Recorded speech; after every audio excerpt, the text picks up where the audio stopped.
I'm Hannah. And I'm Natalie. Welcome to the Stride Sisters podcast. On today's episode, it's time for a Wine and Dine half marathon recap in a special two-part episode. In part one, we covered our first East Coast race weekend of the season. In part two, we share the new places we stayed, the park experiences, the after party that capped off the weekend, and our travel frazzle adventure home. So, lace up your shoes, pack your patience, and step into the magic with us.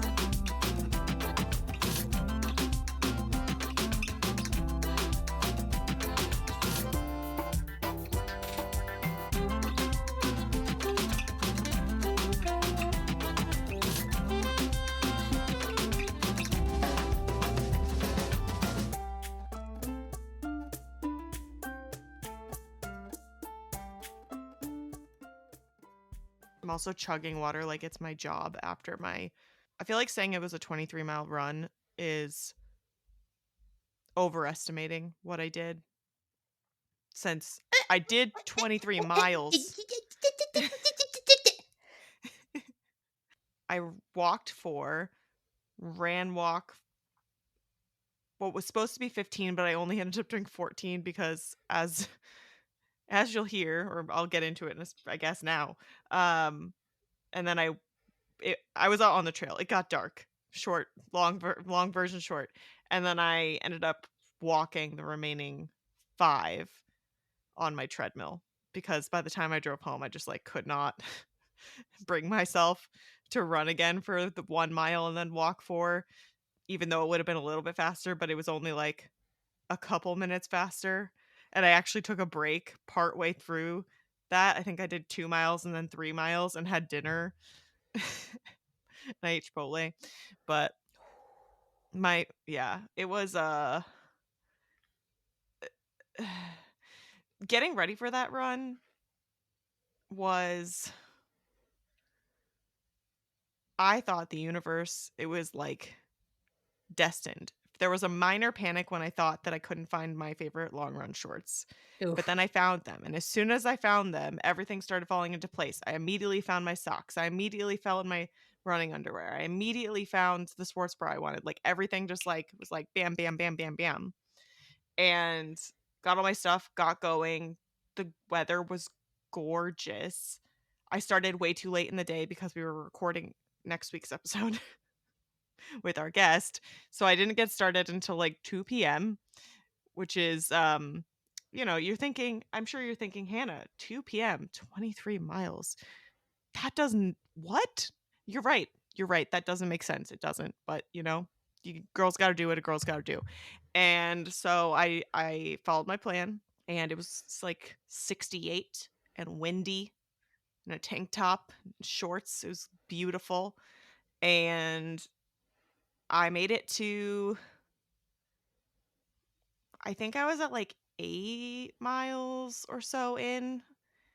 And I was like, oh, I should definitely turn around. But then runner brain got the better of me. And I was like, well, but if I run 1 more mile, then when I turn around, I'll only have 1 mile left of the run when I get back. And then because just That's out and back math. Yeah. how much I had to do on the tread. And Bad.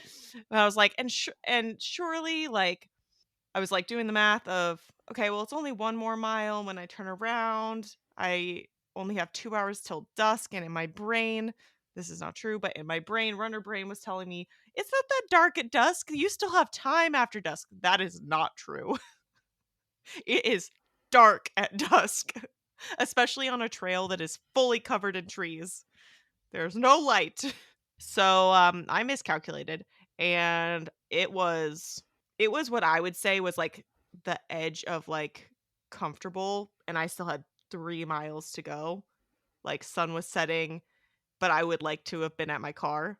Mhm. And by the time I made it to 2 to a mile and a half left, it was fully dark, and I was convinced I was the only person on the trail. My shocks died. My I didn't have my headlamp because I didn't anticipate, which was a failure on my part. So I just had the flashlight from my phone and the noise of the surroundings. I had my pepper spray and I had my sound alarm, so I felt safe from that aspect, as safe as you can be alone running by yourself. And so I ended up calling a lot of people. My mom picked up, thankfully, and stayed on the phone with me until I got back to my car because I did by the time it got that dark and I hadn't seen anyone else on the trail, no bikes, no other people, nothing. I started to freak out a little bit.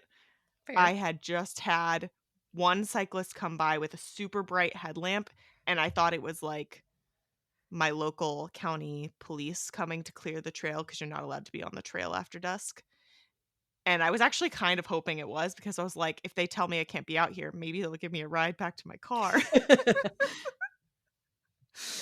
I did try and call Ben. I had I got a little more than a little panicked to the point where I tried to call Ben from the trail to be like, I need you to come get me. We'll have to go get my car tomorrow. Like, I don't know if I could do this. But he was in a pool. So he did not get my phone call until it was too late. And at that point, I was already on the phone with my mom. And I ended up making it back to my car. It all ended up fine. And yeah, then the treadmill was like it's not a long drive from the trail to my house. It's maybe 10 minutes, but it was long enough that by the time I got back to my house to get on the treadmill, which I did, I went right away. Like I didn't like sit on my couch or do anything. I went right back, but like just those few minutes really messed with my hips. They were already feeling just like a little bit tired, tight, like where you can it wasn't like my hip flexors or my glutes specifically. It was just sort of like the whole hip joint was like, "We're tired. Please stop." By the time I made it to the tread though, they were like, "I'm tight. Please don't do this to me." They were more angry. Mm. As I walked, it like loosened up a bit, and I did end up finishing again with a Chipotle break. But to my to my chagrin, I discovered the worst news ever. And what's I had that? been convinced since basically since that turnaround point, so probably since mile 9. I remember texting the group chat saying, "I think I might have a blister." I was convinced that I had a hot spot brewing, maybe a blister had already formed on, like, my insole edge of my ball of my foot spot where I've gotten a blister before from rubbing against the inside of my shoe, and so I was convinced that was happening because it was uncomfy for the rest of the run, but then I took off my shoes after the run and found out, no, there is no blister where I thought there was a blister, but instead, I have 6 other blisters that I didn't know about. 6! That's a lot. I have never had so many blisters, possibly cumulatively, over my entire running. Like, I think if you added up all the blisters we talked about on Blister Brigade, plus probably a few that we didn't, like, that might not even add up to 6, and now I have 6 all at once. It's like when I was in middle school and got 6 cavities and they had to, like, fill them in 2 different appointments. So how are we marking this momentous occasion? Well, we normally come up with some pretty funny names for the blisters, and I often say, "Oh, I don't wanna pick that because I like that character," or, "I don't wanna pick that 'cause that's my" like, we've thought about, like, naming things like Richard or whatever, and that's my dad's name, so we're not gonna do that. However, because there's 6, it felt right that we name them after each of the Rise and Runners. Our best friends over Clap! there on the Rise and Run podcast. They didn't ask for this, they don't know about this. Surprise! I would really like to hear their response to being named, after my blisters being named after them. So we have, the biggest one. I had Natalie write down the measurements before we started recording just to Sure give you did. guys some context. So if you remember Bartholomew on my right big toe, that location has been reclaimed. It's even larger than when it was Bartholomew. And, you know, since it's the largest and Bob is the tallest, who towers above all of us, I thought only fitting that Bob be named for that blister be named for Bob. Now, would you like to tell the people the measurements, Natalie, for that one? And I'll Sure. go through the names. I basically named all the other ones in alphabetical order, but Um, I only marked the centimeters except for Bob. But he is 3.5 by 2-ish centimeters. mhm, Just want you to. This is the only one I have the metric or the non-metric for. 1.5 inches by an inch. That's a big blister. Okay. Uh, and don't ask for pics. They're not coming because they're not for free. no.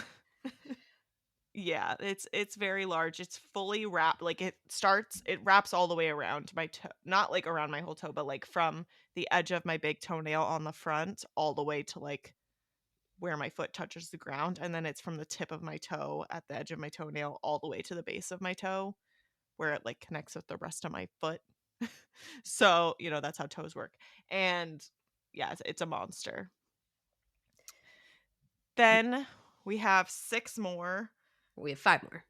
We've already Oh, you're right. introduced 5. Sorry. We can't It's forget there's Allie. We miss you. Yeah. Allie, you're the one who lucked out that you The like blister that wasn't. Oh my the god. blister that wasn't. I'm so sorry. But So also, first, good maybe luck. not. Maybe she's like, thank God. So first up, we have a 2 centimeter by 1 centimeter. That would be Alicia. You're on my left foot. Then we have a 1.5 by 1.5. That would be Greg, also on my left foot. Then we have a 1 centimeter by 0.75 centimeter. That would be Jack, also on the left foot. Then we got a 2 by 2. And that's John. And you're the final one on my left foot. And then this is very ironic based on the name. We have a 3 by 2. Consider And that's it. Okay, What? go. No, you go for it. Well, I was gonna say, considering it's the solo one on the right foot, but her name starts with an L. Yeah. That would be Lexi. I figured if I put you guys in alphabetical order, I couldn't forget which one is which. So, That is true. So now we're gonna have to see who who heals first? yes. Who is our you probably don't know who our dead last starter is, but you probably will know who our final finisher is. Who gets the confetti first, and by confetti I'm not no, I'm gonna say it. It means poppage first because you have to pop it. Uh so nasty. Especially I provide Sorry, nothing. guys. Yeah, whatever. Versus how our corral seating is. Like we're gonna have to follow up on this as time passes. Yeah. I don't know. I haven't really right now the biggest contender that I'm having the most like trouble with, believe it or not, is not Bob. I don't know why. Maybe I've had a blister there before. Maybe it's just how I distribute my weight on my foot. But it's actually Lexi. Oh. Lexi's blister is they're all kind of like right on the edge of where my callus meets, like the Yeah. non-calloused skin on the edge of your heel. Um so but that one is it's obviously larger and it's also like your feet are unfortunately if you spend any amount of time not laying down, everything drains there. So there's a lot of pressure and there's a lot of like tugging on the skin. And I can't put on shoes really, like closed. I have one pair of winter UFOs that I can wear, and then I can wear like any kind of like strapped sandal that doesn't touch my toe or my heel. But, with perfect timing, the Arctic blast has rolled through. We had snow flurries today, day of recording in Georgia. Nothing stuck, but like, what the heck? So I had to wear, I wore the thickest wool socks that I own. And then I put my winter UFOs because they're like more like a slipper kind of Mhm. vibe. The sides are like very like flexible, stretchy. They were not the most comfortable to get on, but then once they were on, like, once I got my foot through the ankle opening, like, nothing touched the blisters, so we were all good, but I'm guessing that Lexi's will probably have to get popped, but I'm trying my best. I'm doing salt baths. That has helped me in the past get them to, like, go down faster. And then I think which one is this one? Uh John's also is, like, close to it's the furthest one up my foot, like, closest to my arch, and so I think that part of my foot just moves more, so I feel it more. I think Jax is the one that bothers me the least. I don't know. Or maybe Alicia's, it's just, like, so skinny and small. I don't really feel it. Thanks for joining me with my plethora of blisters. How did your training go, Natalie? There's no way. There's no way that it was like mine. We each have our own journeys. Yeah. Please make the people feel better. Yeah, you can feel better because I don't feel good. So, still battling off a schnasty cold. We thought that we were rebounding, and then you wake up with like really bad sinus pressure and like in your ears. It's like, oh crap.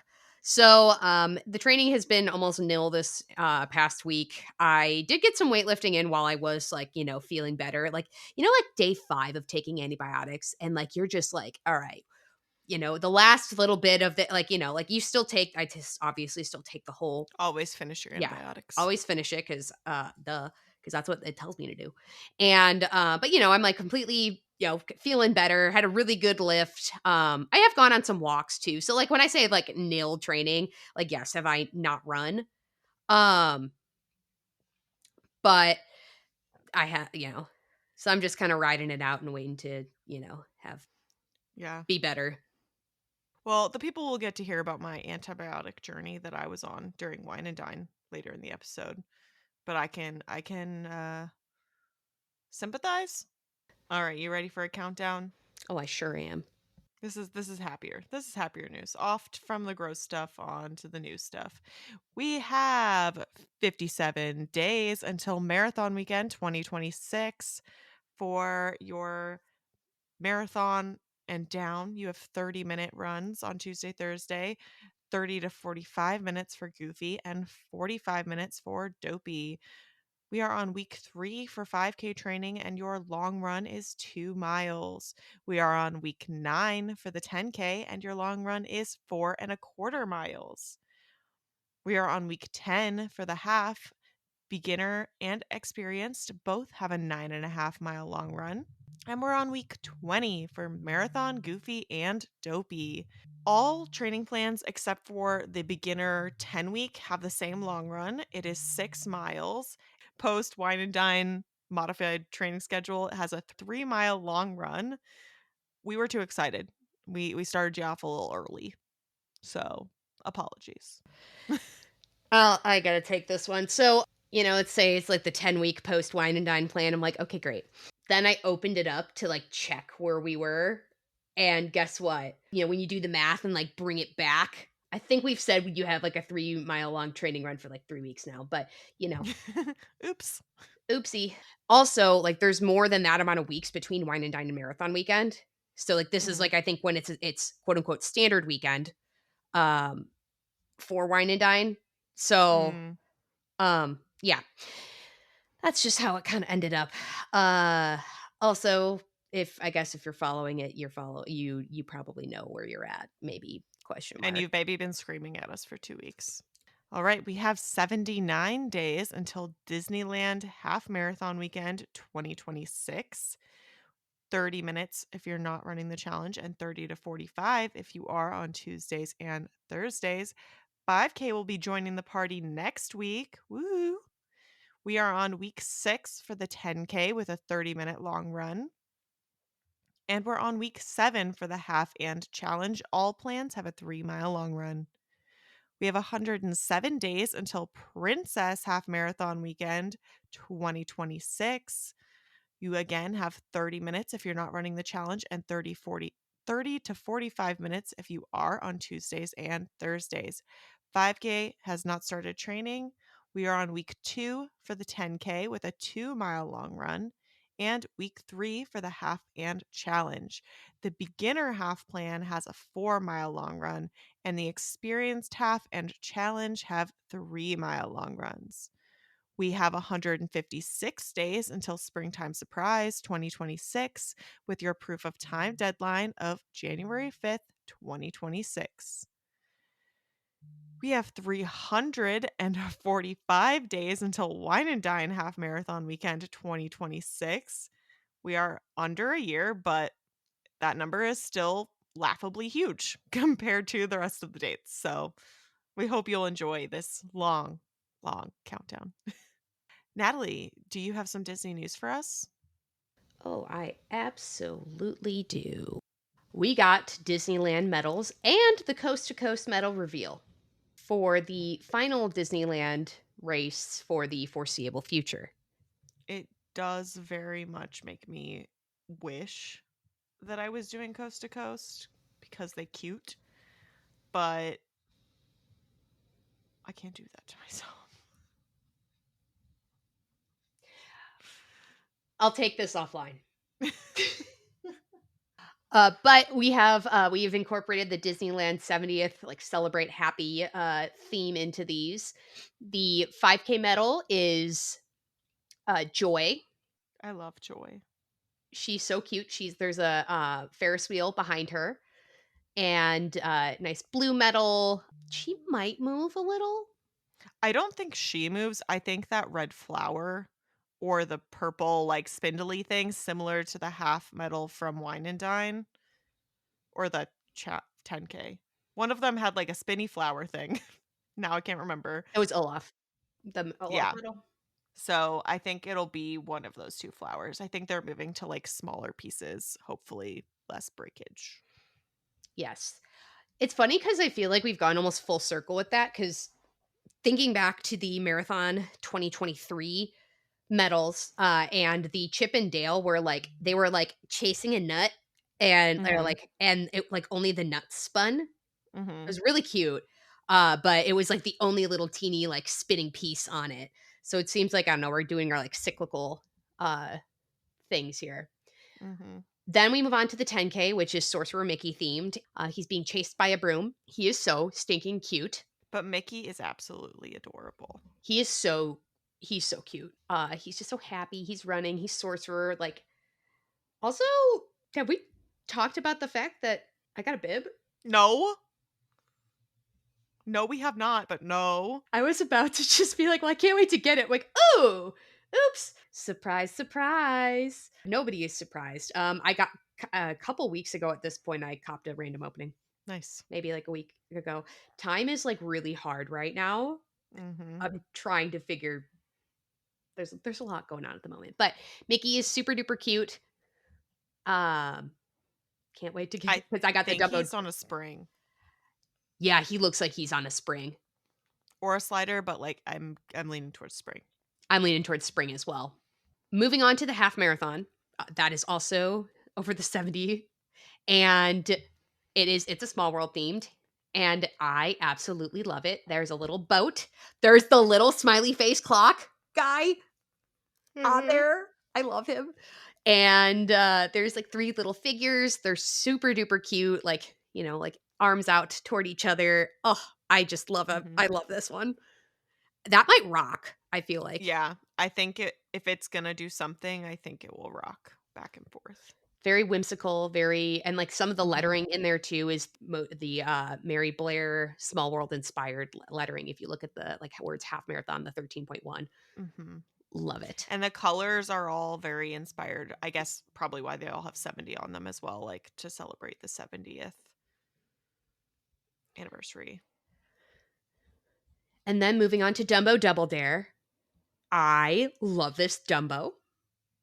They have his little feather like in the 70 and they have Oh Timothy Mouse on his yeah. head, on his hat. He's got a little flag in his little trunk. This is such a cute Dumbo. Mhm. I I don't know if I can call him my favorite Dumbo medal He's pretty that stinking adorable. he is really cute. Like, really, I really cute. actually don't see where there would be, like, a special effect on this one, Yeah, at least not for now. Like, there's nothing that looks like it would obviously be a light. but maybe it opens or something because his ear is so big. That's a long boy. Yeah, I'm not sure. Because I mean, maybe it's just the angle, but Dumbo is covering up a little bit of the O on Dumbo. So I'm like wondering if Dumbo itself, like if there's a hinge behind one of his ears and Dumbo comes off and there's something behind him. Ooh, maybe. Because that's what, I mean, for Wine and Dine, right? Like the challenge medal was the one that opened up. So I'm wondering if they'll like keep that the challenge is the one that's a little extra. Yeah, maybe. I had to scroll Just back and like all the runners who do the challenge are a little extra. true dat. And then we finally did get the coast to coast medal. They have both castles on there, on the East Coast and the West Coast. The partner statues in the middle on like a pennant, and there's a Mickey and Minnie running slider that goes like you can slide in between your castles. Mm-hmm. To go coast to coast. I absolutely love it. It's super cute, um, really well done, and like I say, a good cap off to the coast to coast for a hot minute. And then I'd be remiss if I did not bring up the kids' races because they still have them there. They're so cute. This is Stitch. Love it. There's a sun. There's no 70th on this one. But it does follow the same color scheme. They're still. It's cohesive, Mm-hmm. but it looks really cute. Stitch looks really happy. He's running from something to something. Stitch does what He's Stitch does. he's got full excitement face. His arms are in the air, like it's a happy Stitch. It's his like finish line pose. It's his finish line Friday for sure. I wish I was a kid because I really want a medal with Stitch on it. You know, it's so funny. There's something that's like I feel like quests, right? And we both like there was a race that would have fulfilled both a weekend that would have fulfilled both of them, spring time in 24. There Mm-hmm. was a whole up themed race. Carl was out, and you know what? There also was the challenge of Stitch. I know. It's fine. We'll get there someday. It just means we get to keep going back. What else do we have on the news cycle? So yesterday, the Perch, which is the Grand Floridian lobby bar, opened. That's about all the commentary I have about the Perch. It's like it. I mean, I've seen some pictures. It looks beautiful, but yeah, We'll have to check it out next time we're there. yes, something I will not be checking out this year. But I'm really happy for all of you who can. Is the Festival of the Arts Broadway concert series? The whole lineup got announced, and I'm really happy for all of you who could go. No, it just looks awesome. I'm gonna go by the performers and like the paired performers because it's a little bit easier than doing by the dates because they are bringing in a lot of performers that are new. So that's Mm-hmm. exciting. It's like over half the list. Yes. So we have Isabel McCullough, who was in Aladdin, and Adam Jacobs, also in Aladdin, that will be performing on January 16th, 18th, 19th, 22nd, 24th, 26th, and 27th. We have Sierra Bodges, who's in The Little Mermaid on Broadway, and Michael James Scott, who's in Aladdin as well, performing on January 17th, 20th, 21st, 23rd, 25th, 28th, and 29th. Sierra is new, as is Isabel. Adam and Michael are both returning. We have Anastasia McCleskey is also new. She was in Tarzan on Broadway, along with Josh Strickland, who is also in Tarzan. He is not new this year, performing on January 30th, February 1st, 2nd, 5th, 7th, 9th, and 10th. Our next two are returning stars. Mandy Gonzalez from Aida and Kissy Simmons from The Lion King, performing on January 31st, February 3rd, February 4th, February 6th, February 8th, February 11th, and February 12th. Then we have Ainsley Melham, who is in Aladdin, as well as Ashley Brown, who originated the role of Mary Poppins on Broadway in Mary Poppins. performing February 13th, 15th, 16th, and 19th. Ashley is a returning favorite. We also have two new ones. Susan Egan from Beauty and the Beast. She originated the role of Belle on Broadway, as well as James Monroe Iglehart from Aladdin, February 14th, 17th, 18th, 20th, and 21st. And then our like celebration, our festival ending of the Festival of the Arts, we'll have Ashley Brown, Ainsley Milham, Susan Egan, and James Monroe Englehart on February 22nd and 23rd. It's a killer lineup. Definitely some heavy hitters. It's awesome. I love Festival of the Arts. And then the last piece of news that we got is they're testing a find merchandise feature in the Disney app, which is fascinating. I wish we had that when we were there for Wine and Dine. I don't know a ton about like how this beta is going. I do think it's interesting though, because we even talked last week about my brother's quest for certain items Mm-hmm. in the parks where he was looking for the Dinoco shirt, and like I had like the inkling, the vibe of where I was going, but to find that, but kind of like, oh, like we might not have that specific ornament here, but being able to look, because I know cast members can usually look that up if you for you, but we're using their systems, but like, oh, like I wonder where I can find that Stitch ornament or something like that. That's kind of Mm-hmm. cool, but I'll be curious to see how the beta testing goes. Yeah. I would have been stoked to know where I could find those orange ears I wanted, but Oh, true. alas, it's fine. I do kind of like the hunt sometimes. Sometimes. It's fun the like first 2 or 3 stores you go to, and then it's like, okay. I would like to it would be kind of interesting if they had like a scavenger hunt of like you can choose like they'll tell you it's in this park and then you can like go scavenger hunt and you can filter. They're not going to do this, but like filter down to what level of specific do you want to know where this thing is. Like, do you want to know it's exactly in this store in this section of the store, or do you just want to know like, yeah, you have to go to Magic Kingdom or you have to go to Animal Kingdom? It is at kiosk number 14 on shelf 3. Yeah, I'm curious. I'm curious how that works. And I mean, I can do that at well, not really. I mean, I can just ask like when I'm in Walmart or whatever. My app tells me exactly what aisle to go to. that is so helpful. I don't have a good transition into fun facts. Just that fun facts are more entertaining than big grocery stores. Speak for yourself. I have fun in a grocery store. But anyway, speaking of something that's really, really large, on this day in 1991, a new 90,000 square foot convention center opened adjacent to Walt Disney World's Contemporary Resort. Am I supposed to know what that means? No, like basically like the like convention center portion of the Contemporary like opened. Oh, okay. I was like, are you hinting? Am I supposed to know that like this was this resort or something? No, it was like basically like the convention center side. So if you're ever like when you go, if you're going down from the monorail to like Steakhouse 71 or down to the buses in Mm-hmm. the Contemporary, kind of like the convention center side. Ah, Weird history that has happened at Disney Resort, but I think that Richard Nixon's "I am not a crook" speech happened in the Contemporary. wild.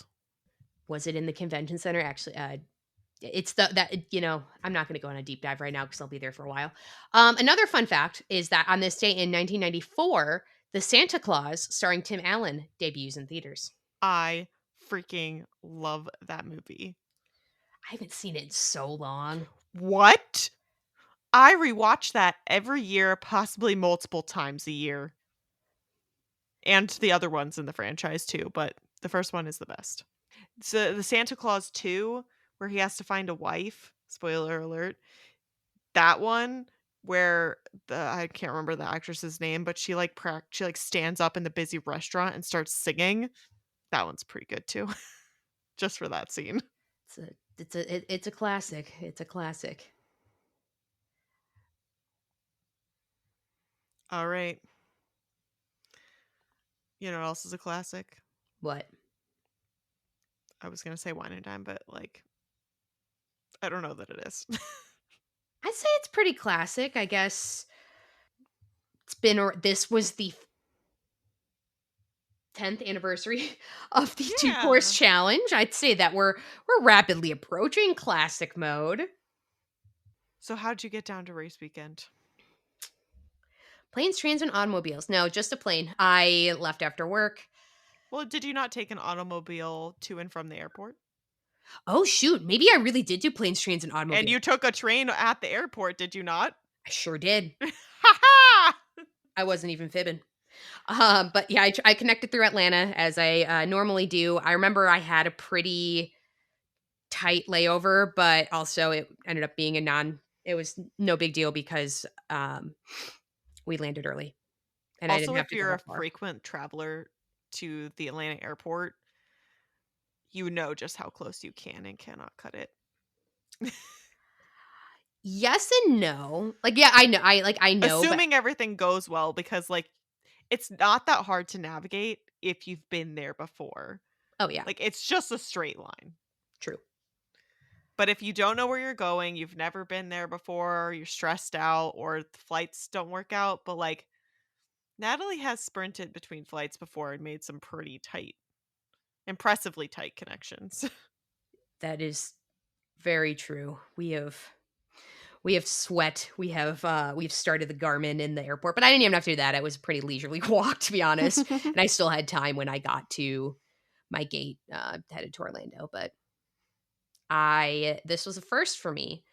I stayed for one night at All Star Sports. Yay! We're Yes. not gonna say the acronym, but you can figure it out in your head. Hee hee. It was great. We were in a pretty close building. My friend Laura was staying there, and like she was also kind of going off to a different resort the next night, so it ended up being nice and a good for us. She did turn down service for me, where she pulled the bed down. It was all like kind of like because she got there like quite a bit before me. I'm like, oh, that was really nice. Probably also helpful so that I didn't creaking down the Murphy bed at like 1:30 in the morning. But no, it was great. It was great. Yeah, you can tell that that's the All Star that has gone under refurb the most recently in terms of like the lobby area. Even Mm, just like you can tell it's been refreshed and it's nice. yeah. So Pop is, like, currently under construction I mean, it is. So the lobby still, hasn't really been refreshed to my from what I could tell. It's kinda dark in there, mhm. in the lobby, but the room we stayed in was very nice, and they were working on part of the building we were staying in, and we didn't have any problems with, like, noise or anything. So, that was lovely. It was my first time ever staying at Pop, so that was nice. And I stayed with a few of our running friends. We all, like, did a little splitsy, and I really enjoyed myself. I traveled down via only car. No other no trains, no planes. That changes on the way home, though. Uh, but yeah, I caught a ride with, our friend Megan, who also lives in the Atlanta adjacent area, and I went over to her house the night before we were gonna leave, so on Tuesday. No. Yeah, Tuesday Yes? night. Yes. And Ben drove me over there so I wouldn't have to, like, go get my car on the way home or anything. And I stayed at her house, and I met her son and their dogs and her husband and everything. It was very nice. "Megan, you have a lovely home. Thank you for having me." And then we got up at 3 a.m. to drive to Florida so we could pick up our other friend, Jess, at the Orlando airport at, like, 9 a.m. It was quite the adventure. I have never been to a Chick-fil-A so early in the morning. It wasn't open. We waited in the parking lot for a few minutes for them to open to place our order. We were probably the maybe the 3rd order of the day because we went to the bathroom first and someone Smart. else placed their order. We placed our orders mobily as soon as the app allowed us to, and some other people went through the drive-through, so I'm guessing we were in the first, like, 4 people or 4 orders of the day. And then it was, like, super smooth sailing. There's no traffic, and, if you're ever wondering how to get through Atlanta without traffic, the answer is drive through at 3 in the morning. And there was nothing. We didn't even really hit any traffic when we were arriving in, like, the Orlando area. We picked up Jess and we went to Target, picked some stuff up. I was working, so I took my calls from my phone. I was approved to work from the state of Florida. I had to fill out a form and everything. It was great. And then once we got checked in, I spent the vast majority of my time working. We did get lunch that day when we got finally, we were starving, from the food court at Pop, and I tried the new chicken tenders. You know, we talked about those a few weeks back of all the different new flavors of sauced chicken tendies, and they have at Pop the gochujang, um, coated, sauced, however you want to. They uh, coated. They're literally just it's like going to get wings at a like Buffalo Wild Wings or anywhere. They have a big giant bowl. They plop sauce in the bowl. They plop the normal chicken tenders into the bowl and toss them around. It's glorious, and you get to watch them do it because they don't want them. I guess. I mean, it's nice. They're hot. They do them with usually, they're nice and hot, and they've been freshly sauced, so they're not soggy. And the gochujang is like definitely leans very sweet rather than spicy, so if you're nervous about them being too spicy, it's just the smallest hint of spice. They are not, like, crazy or anything. Um, Gochujang is often referred to as, like, Korean ketchup. Like, that's the vibe of the, like not just the vibe, but, like, how they use that sauce in, like, lots and lots and lots of dishes, and, we use ketchup a lot, us Americans, so Not on a hot dog. Pope says no. but yeah, it was really, really good. I cannot wait to complete my world tour of all the other, uh, chicken tender, chicken strip flavors. I guess I like only technically like got to Orlando on Wednesday, so I guess going into Thursday, which was Expo Day. You were finally conscious and really, truly in the bubble. Yes, indeed. So that was a checkout day from All Star Sports. So I brought my stuff up to the front and then went on to the expo, which we talked about last week. And then on my way back from the expo, I realized that I wanted that my costume for Mickey's Not So Scary that night was definitely in my luggage that I was having transferred to the yacht club. And beyond that, but I have my stuff air tagged. So what I did is I watched. So I risked it for the biscuit because resort transfers usually happen between, I believe, either 12 and 5 or 1 and 5 p.m. But I was watching my air tags. They had not left All Star Sports yet. So I got back there after the expo, got my stuff. And the lady, she was super nice who helped me. She's like, "You're so lucky that they hadn't been moved yet." I'm like, "Yeah, like it was what it was. If like I couldn't get in there, but I just when I had packed everything for this trip, like into my carry, like I basically thought of like, okay, I need an outfit for the expo that's easily accessible in my carry-on, so I'm not digging into my suitcase, whatever. Mhm. My other stuff that's race stuff that always goes in the carry-on. I just didn't think about like that. I was like gonna maybe swim that day. No, like I just those that stuff was not thought of. But all's well that ends well, and then I transferred my luggage myself to the yacht club where I was for the next 2 nights, and was able to get that rolling. That evening before we went to Mickey's Not So Scary because my mom, and my younger brother were coming down. We went to Beaches and Cream, a classic, a staple, and I got the Reuben, and let me tell you, it was like I love a Reuben. I've like gushed about the Reubens at Beaches and Cream before. It was like even better than I remembered. Like this, like I don't know That's good. what was different, but it was just even better. I loved it. It was kind of funny to see my younger brother too, because he hadn't been to Disney in almost a decade. So just kind of like him, like looking around. He's like looking around. I almost called it Blizzard Beach. He's looking around Beaches and Cream, and he goes, "Is it bigger in here?" Because the he had not been here since it had been expanded. I was like, "Yeah, pretty much like he used to cut off near like that like shelf over there." He's like, "Okay, yeah, because there's more seating now." You should have messed with him and told him, "No, you were just smaller back then." So there was something I did later, and then I also pulled out on messing with him on because I figured it wouldn't be that fun. Um, I'll get to that. It's during the Mickey's Not So Scary. But my mom and my brother kind of went ahead because then I still had to get the Instacart order of our waters and such.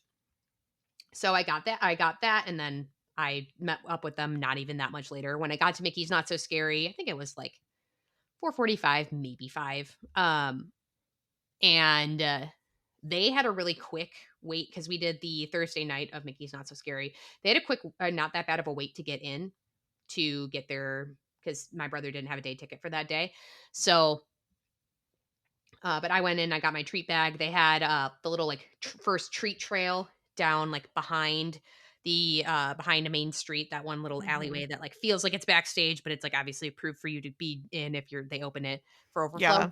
But Mother Gothel was back there, Ooh. which I've never seen her as a face character before. So she was kind of like up on a little pedestal, just kind of like talking smack as she does and being like annoying as like the character does. Like there's the great, Mhm. great, great like character performer. And so I met up with my family and they had been on the People Mover, which my younger brother said, he's like, I can go home happy now. I've been on the Blue TT line, which is one of the iterations that the Tomorrowland Transit Authority has had over the years.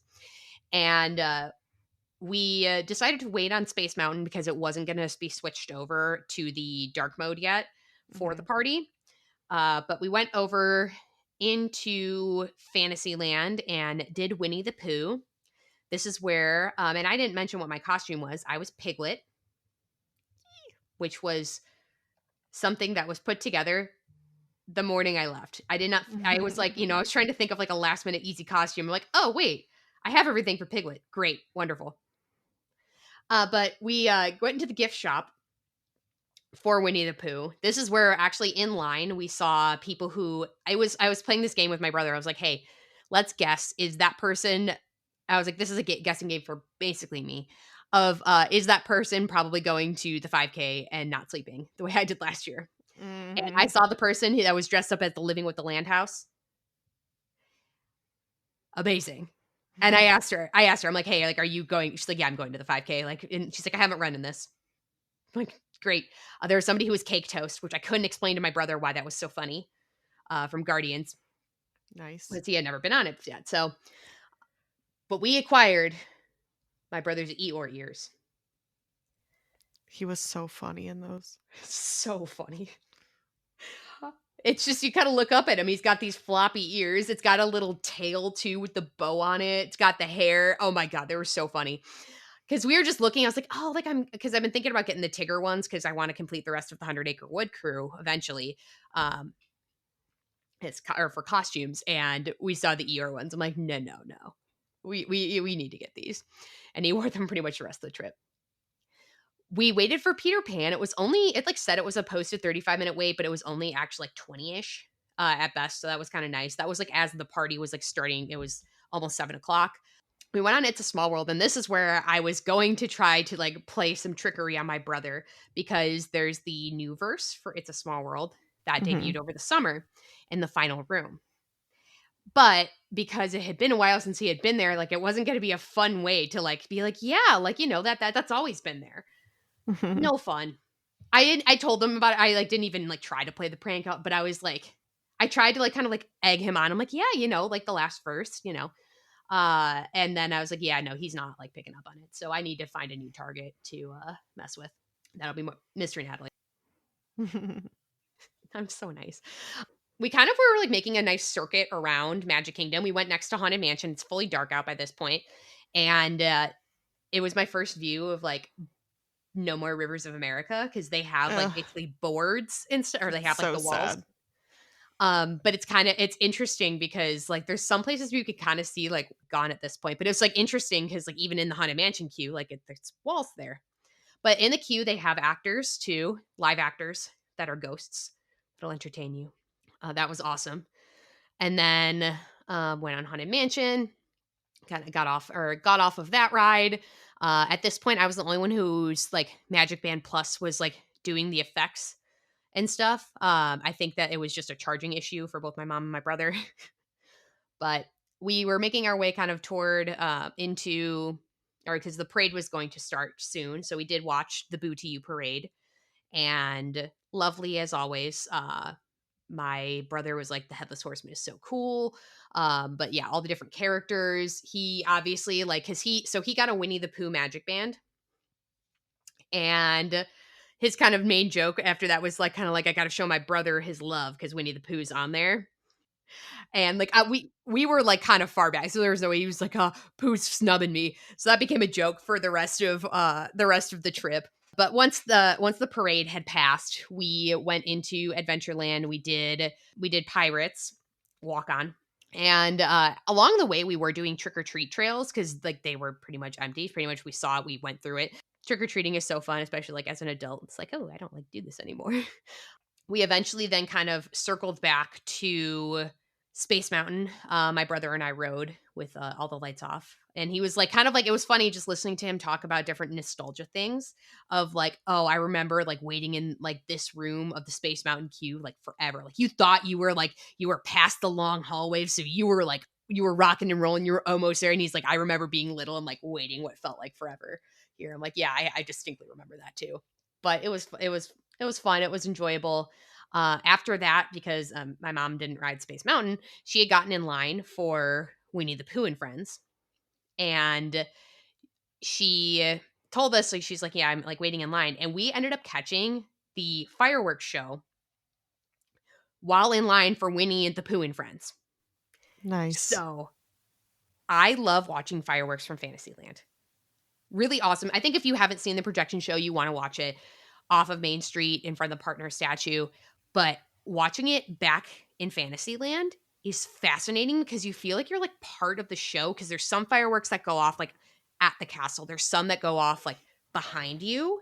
And you feel like you're just in the middle of it. And also, like, if you see the sprinklers going off on the buildings so that, they don't like catch fire. But it was funny because Tigger was like kind of dancing along to the fireworks. Oh. That Tigger was born to be Tigger, let me tell you. My guy was arranging the shots. He was an Instagram husband. He was arranging the shots, like getting people together, like just being silly, kind of like he was guiding, quote unquote, photo pass, like, this way. Oh my God, he was so stinking cute. He was so great. We did watch them have to then go out toward, like, they took a little break, Mhm. and they grabbed flashlights. And it's like my brother's like, "Oh, it's really cute that like Piglet's holding on to Pooh." I'm like, "Piglet can't see anything. That's why they gave him a flashlight." And like they also like each have a character handler. It was really funny. But Eeyore gave him the most love in terms of the ears and also just in general. Like Tigger showed up, Pooh snubbed him. Pooh snubbed him. But it's okay because then Piglet later snubbed me when we got the character pictures. But they're in Halloween costumes themselves. So Tigger's a pirate. Eeyore's a clown, Piglet's a butterfly, and Pooh's a bee. I just like kind of like went off of memory as if I don't have like a photograph, from PhotoPass. Mhm. But it was great. And then we went on Seven Dwarfs Mine Train. I think we waited like maybe like 15 minutes at most. That's amazing. Right. It was kind of nice because it was also like kind of post fire Mhm. or post fireworks. So people who like might have been camped out on Main Street were kind of, but yeah, it was great. We didn't even like plan to time things like that. Mhm. Just kind of worked out. And then we kind of wandered around a little. We did not completely stay for the last parade because we were kind of at a certain point, we were all kind of pooping out a little bit because it had been a long day. They had flown down that day. I had flown down pretty much that day, not really slept all that much. So I think we left around like 11:30. We might have gotten, I think, the last ride of the Headless Horseman down Main Street, and then we were like, "Ha, goodbye." So the skedaddle before like things get too crazy at the buses.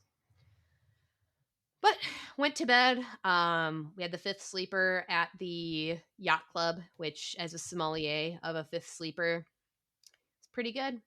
It's like a little couch turn down type thing. It's not like so. The next morning, I get up, and in my sleep deprived thing, I hatch a plan because since Hannah had gotten engaged, I had put myself slash was nominated slash to be in charge of like Hannah, like things related to Hannah to celebrate her engagement. And I was like, okay, we'll put together a little engagement gift.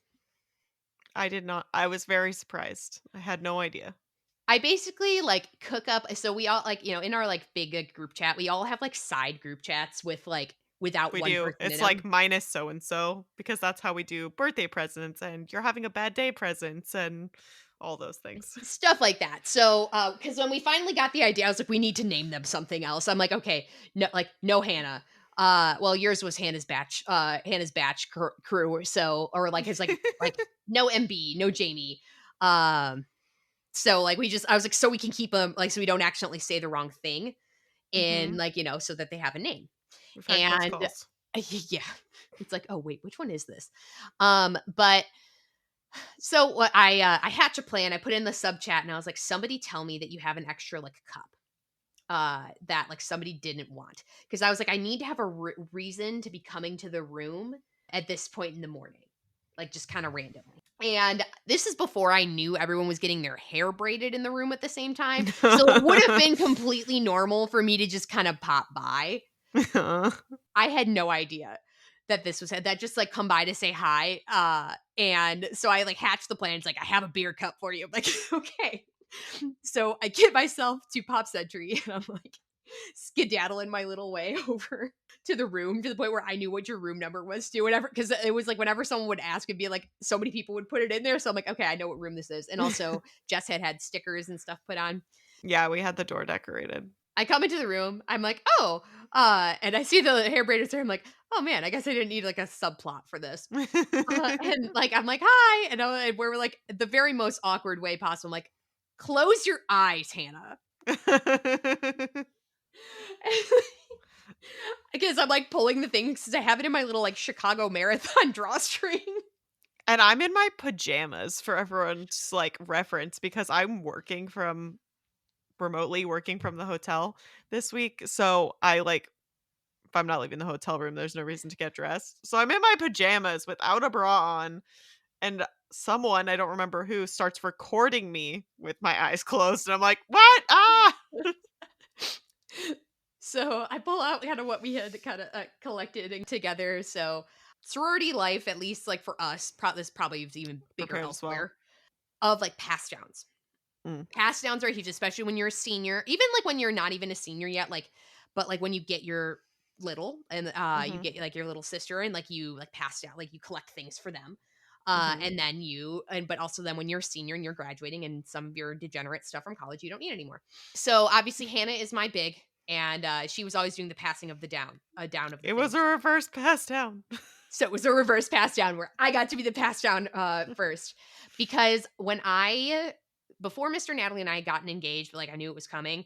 I did go inquire at the wedding pavilion before they gave me. I'm like, well, like we're not engaged yet, but I know like when it's coming. Like, and she's like, okay, we don't really make these anymore, but she gave me a just engaged. She gave me two just engaged buttons. She's like, these are actually kind of hard to find, so you know, I've been married now. But so I still had the button. And I'm like, okay, like I can't think of a better person to give this to. A rare find, as well as our bride and groom ears that I reluctantly got Mr. Natalie actually wear on the honeymoon for pictures, and then he took them off. But they were like like on our table at our wedding. And then I had sneakily during the Crowned Athletics sale asked him, like, what size flow are you, Hannah? Because I wanted to get you something white and bridal. And then you were like, yeah, then I went shopping a little once I looked. I'm like, because I thought I was being very obvious. And I'm like, maybe not though. No. I think there was the sale going on, so I don't Yeah. think it, like, triggered anything for me that you might be I think you were in my brain, you were just, like, scrolling the sale, and I had already mentioned that, like, there wasn't really anything left in my size. So, it made sense. I had no idea. Because in my head, I was like, oh, like I've bought flows before. So like I would know even like compare size, like I would know what size that was versus like, but I also had been asking like, from our friend group, like, oh, like what size do you wear in the skirts? Like, do you feel like they run big, small, or the skirts and the bra, stuff like that. So I was like, okay, maybe this not, but I was, yeah, what size do you wear? And then also I got the Halloween half marathon ears. I did really want those. And then her peace offering from June of in case I got stuck in Atlanta. That comes in play later. There should have been another peace offering. Her little Stitchy. Uh He hung out with me all weekend. I love Stitch. and then I realized I forgot the bride sash, but we have another chance for that. It came with me to Orlando. It just didn't make it into the Into the gift into giving. into the gift giving, but it's fine. Um but it was nice. It was fun to do like together like a little like a pass down. I mean that's like Yeah. that's so sorority. But like it is like such like a sorority thing. It was so sweet of you guys, and I was not expecting it. We had been joking. I mean, it was probably more than joking, but, like, originally, before I got into Tokyo, we were all gonna be there for Princess, so we were kinda gonna do a little bit of, like, a batch situation, overlapping with Princess, and then I'm not gonna be there, so I joked that, like, "Oh, well, we're just gonna have to move it up," and The group chat was flurrying everybody this whole time because that's when the side chat started was the like batch planning chat, and then it was like, "Are we actually going to do?" I'm like, "No, we're just giving the engagement gift at Wine and Dine, and we'll figure out some other time for like a batchy festivity." So, yeah, I was thoroughly surprised. Jess also got, this is, like, combo Mm. engagement weekend stuff. Jess got everyone she had the door decorated for our room and the window, and then she also had there's a woman local to her in PA that does, like, decorated cookies, and so she had cookies that were decorated for all the different races, and she also had 2 cookies in the batch of cookies that said, "She said yes," and what did the other one say? Did Something it say else that just was equally engaged or cute. something? Yeah, it was super cute. Maybe, yeah, I think it said just in case. I could literally look up the picture because they Mhm. made me take a picture with cookies. They were very delicious. They were I so am very good. excited for every future race weekend because, Jess was like, "I think I'm gonna have to do this every weekend now." Yes. Yes, you do, Jess. So when she had sent our chat something like, "Oh, do you want to have a surprise or whatever?" And I go, "No, I want it spoiled." And I had no idea what it was about. And then so she did send me the cookies, and then she goes, "Okay, since you know." She Mhm. sent me the she sent me the she's like, "I had to make a couple extra or a couple like bridal cookies for Hannah." I'm like, "Oh my god." Like, since you know and you wanted the surprise ruined. I'm like, "Yeah, I It did was so actually." nice.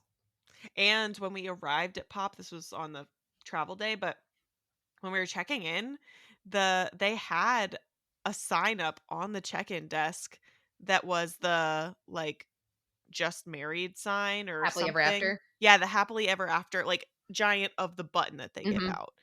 And it was just, like, propped up on the sign, and so while they were checking I was over there taking non-embarrassing, definitely embarrassing photos of my hand with my ring on it with the happily ever after giant button, and the check-in person had noticed that I had been doing that, so when I walked back over to check in for us, she was like, "And it looks like someone in your group just got engaged," and I went, "I did, how did you know?"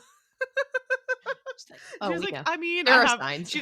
she didn't say it. She in my but she's like, I did see you with the sign." I was like, "Oh, what a noob."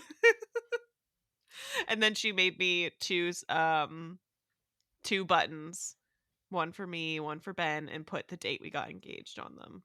Aw. So, it was very special. When I saw that and I knew I had the other button, I'm like, uh, I'm like sitting there cackling to myself because I didn't ever put my name on them. On the other Mhm. one, I didn't put my and Mr. Natalie's names on them. So the ultimate sorority pass down. Eee. Yeah, I mean, I that was, like, the most exciting part of my day because I had gone to the expo the day before, but all I did was pick up my bib and my shirts, and I do not recommend. I do not like going to the expo on the first day. It is way too much for me. Not fun. Um, but I had wanted to go back, but I was working, so I never made it got a chance really to go back. And I legitimately sat in my pajamas pretty much all day except for when I went to the food court. to acquire nutrition so that I could keep working. I think I took a phone call that day for work with camera on, and my all of my team members got to see, um, I wanna say it was, like, Toy Story or something that was on the I think bed. it's Pluto sleeping behind you, Yes. in the Murphy bed. Yes, and they were like, "Where are you?" And luckily, my boss was on the call, and my boss knew, and my boss was like, "Hannah's at Disney. She's working from Disney." Like, "I love you." That was very fun. That day after my adventure, I decided it was time for some pool time. Today, the later plans are Hollywood Studios. So my mom and my brother went off to Hollywood Studios. I hung out by the pool because when you have access to Stormalong Bay at the Yacht and Beach Club, let me tell you, it's a good time. The pool was definitely chilly, though, I gotta say.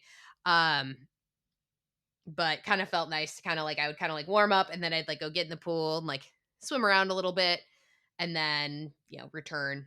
But I was out there for a couple of hours. I was chit chatting with some people who were around, as I'm sure shocks all of you to hear. And then my mom and my brother came back. And then my mom, I basically, it was almost like, so my brother is 26. So, like, in terms of, like, when I say my little brother who's taller than me, it's like like he's in his 20s, but it was kind of like, all right, it's my time to, or turn to go take him somewhere. But we wanted to make sure that he had like the best time possible, like he got to do certain things. So in the morning, while I was at the pool, I know he did Mickey and Minnie's Runaway Railway. This was his first time in Hollywood Studios since uh, the Great Movie Ride had closed. And he has some thoughts about the plot to Mickey and Minnie's Runaway Railway. I explained it to him, and he's like, "Yeah, but also." So he's like, "I liked it." He's like, "I really don't understand why you'd put Goofy in charge of a train." He's like, it was bound to happen. But he was kind of like, I had to explain the plot a little bit. And he's like, but like, you're just, you stop at a carnival on your way to go save the people. Like, how does that work? I'm like, you get blown into the carnival and then so working on it with him. Um, he had a Toy Story Mania. They did some other stuff in the morning. And it was his first time ever seeing Toy Story Land as well. So he was geeked about that. But then when I went back in the afternoon with him, he was kind of like he's like, okay, so what was where? What was where? And like, kind of like, because Hollywood Studios has gone or has changed so much in the last couple of years. And I pointed because, Toy Story Mania's entrance used to be, that little like Pixar corridor before you get into Toy Story Land. So Toy Story Mania used to have its entrance used to be over there. And, you went one way for Fast Pass, one way for not. And I believe, when they opened Toy Story Land, they also built the extra track. But that's all Mhm. character meet and greets now back there. So we went and we saw Edna Mode. Oh, Edna. And I've never been in that little meet and greet before. I've had done meet and greets with her, but like all like the detail, like he was absolutely like geeked out about the detail and stuff like that. So of like, oh, they have like the different costume, the different like super suits and like she has her specifications and stuff like that. That was fun. And after that, we rode My Precious Alien Swirling Saucers. And my brother is like, this actually kind of punches above its weight. I'm like, yeah, it does. It absolutely does. And like, I'm kind of urging him because he kept like looking at the line for Slinky Dog Dash. It was like 90 minutes, 80 minutes. He's like, I'm not doing that. I was like, okay, wait till this evening. It should be a little bit better. And then try to get on it at night. Like Toy Story Land at night is awesome. And I'm pointing out some of the details that I noticed. Like if you ever notice the big footprints, it's because you're in Andy's backyard. So like these are like his footprints, like on the ground. They're larger than life because you are the size of a toy. Then we go into Galaxy's Edge. He had done rides that morning with my mom, and we did Smuggler's Run. And I'm pointing out the droid tracks and stuff like that. He's like, Mhm. "Whoa, this is so cool."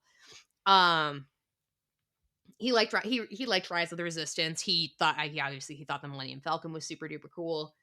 And then from there, we were going to go on Star Tours because we were supposed to have a 5 p.m. dinner at Cape May Cafe, Ooh. and we ended up doing like a walk up cancel at guest services because My mom wasn't feeling great, and then neither of us really like wanted to like eat that much because I had gotten breakfast at just the quick service at the yacht club.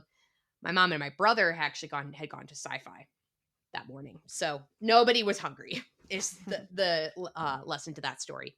At least hungry enough for that kind of a meal. But there was a meet and greet with Darth Vader that we waited like I think like 20ish minutes for because we thought the line was a little shorter than it was, but then he went on break. But because he has moved since Star Wars Launch Bay has closed, he's now like right outside Star Tours. And like if the queue and like the the lightning lane, it's probably like closest to that side. It's kind of cool the way they have it set up. And then I don't know, it was a fun little meet and greet. They don't do they don't have the box for pictures anymore. Like it's a cast member. So that was fun. And then after that, we had to go kind of do the walk up cancel. And then I was saying to my brother, I'm like, no rules. Okay, rules, but like I'm like, I remember this. releasing the purse strings like a little bit, in terms of like, okay, like I can stay up like a little bit later, whatnot. And we were kind of like debating. I was like, we could go back to Star Tours or like, I was like, let's get dinner. So we went to ABC Commissary. We both got buffalo Yum. chicken, grilled cheeses. Ooh. I was very excited because I have not been into ABC Commissary in a minute, and I did not know that they had Meredith Grey's lab coat from Grey's Anatomy. I think it's an earlier season, TBH, based on the picture of Ellen Pompeo that they have in there.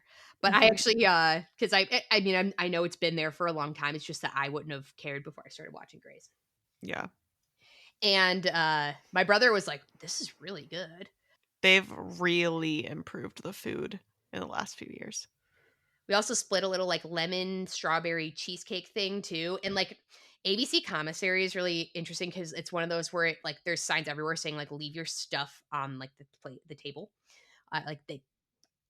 But my brother's just like, I feel like a pig. I'm like, yeah, that's the only thing like because I feel like gross like leaving my stuff for somebody else to clean up. Like I'm used to cleaning up after myself.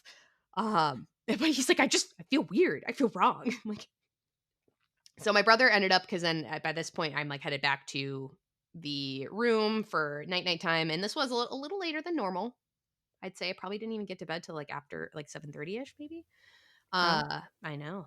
But he came back because then he wanted to charge his phone a little bit, and then like I was kind of like winding down and stuff, and then he went back out, and then his choice was Rock and Roller Coaster or Slinky Dog Dash, like what he would have time to do when he returned to Mm-hmm. the park. He chose, I would say correctly, in choosing Slinky Dog Dash. He loved it. And I am trying to like, he's like, I love he's like, it's like a, not a super intense coaster, but like, he was like, the dog's so happy. It is more intense at night though. It is. Cause I like was pointing things out. I'm like, like this part where it kind of goes, it's kind of like the bouncing or like Slinky. He's like, oh, that's so cool. And then I caught from him, he's like, well, I guess I need to come back before they close Rock and Roller Coaster to Muppet it. I'm like, oh, so okay, yeah, it is genetic. It's genetic, just how this works. I'm like, yeah, so you're starting to think like me a little bit. And this is kind of where I had started pointing out the different statues, because then his Magic Band Plus was like then working, because I don't think he had done like the update, like the turn it out, like whatever that stuff he Mm-hmm. didn't do. I mean, which he wouldn't have known to do, because I point out that and like kind of like the different buzzing that they do. He's like, and because he really wanted to make sure that in all the rest of the parks he saw all the statues.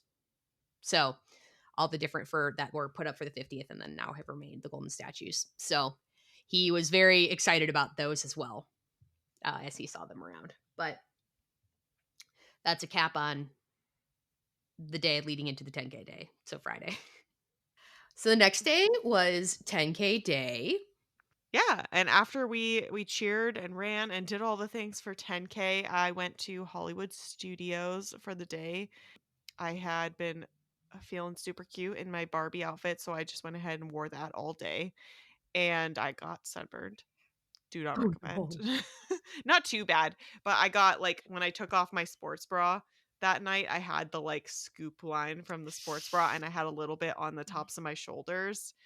So, not my That'll do face it. because I had sunscreen on, but also just for some added context, I think I said earlier in the episode, like when we were talking about training and stuff, about Natalie's lovely experience with antibiotics. I was on antibiotics this week in Disney, and specifically the ones that I was on cause photosensitivity, which means you Mm, like aren't really supposed to go out in the sun.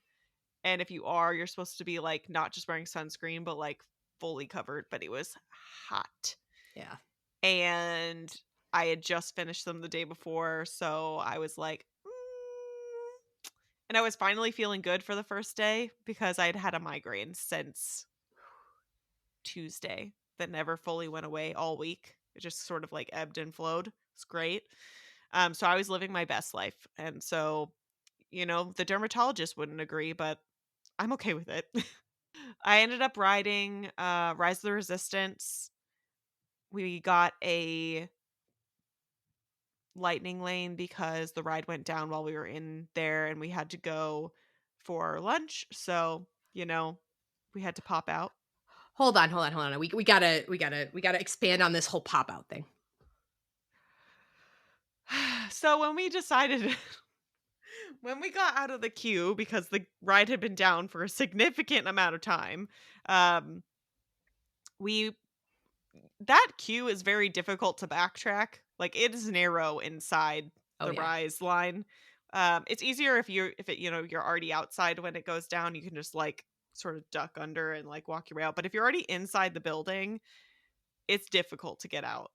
And there's a bunch of exits that are obviously if there was a fire or something you would just go, but they say like crew exit only or whatever, and there was a crew member there and we asked like, hey, can we go out this way? And they're like, yeah, sure. We were explaining the situation and they walked us out. We pop out on the back side of the rise building, which you don't realize how close they are because the walk on the outside between where Muppet Courtyard used to be and where Galaxy's Edge is feels like a lot longer, but on the backside, they are touching. Those two buildings are like there's a little alley, and we popped out into that alley, and I walked out and I went, "Are we in Muppet Courtyard?" And they're like, "Go straight and go through the brown exit." Like, and it was like from the fence border or whatever, of Muppet Courtyard, and we were indeed I could see Muppet Courtyard and we just went out. But so I have been in Natalie's beloved Muppet Courtyard more recently than she. That's so true. And I see. I don't know if it would make me like sad though to like think of like my last memories of Muppet Courtyard are like they're pure. They're the Miss Piggy fountain is like ripping. Mhm. I see Muppet Vision 3D because I definitely made a screechy noise, not really, but like a oh at the Mhm. fact that they've covered up the queue like sign for Muppet Vision 3D. Mhm. Um, If it makes you feel better, we could really only see like because it's more of like a back alley cast member area backstage. You it is Muppet Courtyard for sure, but like you couldn't really see much into Muppet Courtyard. You could just tell that that's where you were and you could see like the side of the building. yeah, I figured that, especially 'cause it's an active work zone, but like you were near Gonzo's Royal Flush. Like I just Yes. Yeah. And we also did the Villains show, which I hadn't seen yet. ooh. So that was very fun. We got or who wins change. Well, I still think they should have some like rotating because Oh yeah. then people get a break, right? Like there should be like as I think they should add that. This is my critique. Maleficent won. How is Maleficent not supposed to win? Pop off queen. Like I didn't think it was even like close personally. So enjoyed that a lot. I had a Ronto wrap while we were there as well. Love a good Ronto wrap. What was the reservation that you guys had to step out for? I can't remember. Oga's Cantina, I Oh yeah. assume. Duh. Yes, it was. I was like, why can't I remember? I have Swiss cheese for a brain. Um, yeah, it was for Oga's Cantina. We went in there. They were super nice, but the one like downside, I guess, of sorts was I mean, obviously well, at least I think people know there's not really much seating in there. Pretty much all the space is standing room only. There are a few booths I don't know how exactly they choose which party sizes get booths and which don't, because we had a very large party. We had 10 or 12 people in our party. So we took up at the main bar, we took up almost all the way to the wall in the back to the curve. So we were taking up almost half of the bar, just us. And when they brought us in to quote unquote seat us, uh they didn't the space they allotted for what 10 people should be wasn't enough. We didn't all fit. So we were sort of staggered. So then a couple left and we like smushed in, but then they tried to bring another party in that spot and we're like, there is nowhere for anyone to stand. There is not enough room. Was this your first time in August? Yes. So I'm laughing because this is Mr. Natalie's exact critique, with a little bit more colorful language. That we were at one of those little, like, tiny standing tables, Yeah. and they wanted 10 there. Dang. Yeah, he could not get out of there fast enough. Yeah. He was ready to go, like, I think we might have spent, like, 20 minutes total in there because he was ready to go, and I don't blame Yeah. him because it was I've only before that, I had only ever been at the bar, Yeah. and, party of 2 yeah, but they always it's like because I you always think wonder, "Why can we always get, like, a walk up there?" Because they're squeezing everybody in with it. Because I get it to an extent, but also, like, if it's gonna be an uncomfortable squeeze in, like, I'd rather you guys just enforce the 45-minute thing again. yeah. I think our bartender was a little surprised because most of us only ordered one drink. I do love that their mocktail menu is extensive at Oga's. You have equally as many options of mocktails as you do alcoholic beverages, if that's what you want. And I loved that. And they were very, very tasty because I was not drinking in this endeavor. And I got whatever I got had the like CO2 thing or liquid nitrogen or whatever's in the Oh, bottom of the nice, yeah. glass, so it was all bubbly, and then it had little boba tapioca pearl thingies, which are obviously from an alien. They're obviously like alien bubble thingies that I can't remember what they said, but that they come from the Mhm, tank, obviously. Um, Other than the squishing issue, I really loved it. The bartenders were so nice. mhm. Multiple of them offered to and did take photos of our whole group. I think Nice. they thought they were taking photos like, "Oh yeah, it'll be better if I take it," or whatever, and then they realized that our group was like half the bar and they're like, "How am I going to get this in one photo?" So that was fun. They were a little surprised that most of us only got the one drink, but I was the only one who hadn't run that day, but well, me, Kat, and I. Everyone else were either had run or was like a partner to someone who had run, and everyone was getting very tired and had been tired of standing on their feet. And we had the half coming up, Mhm, so we were ready to just like get out of there. mhm.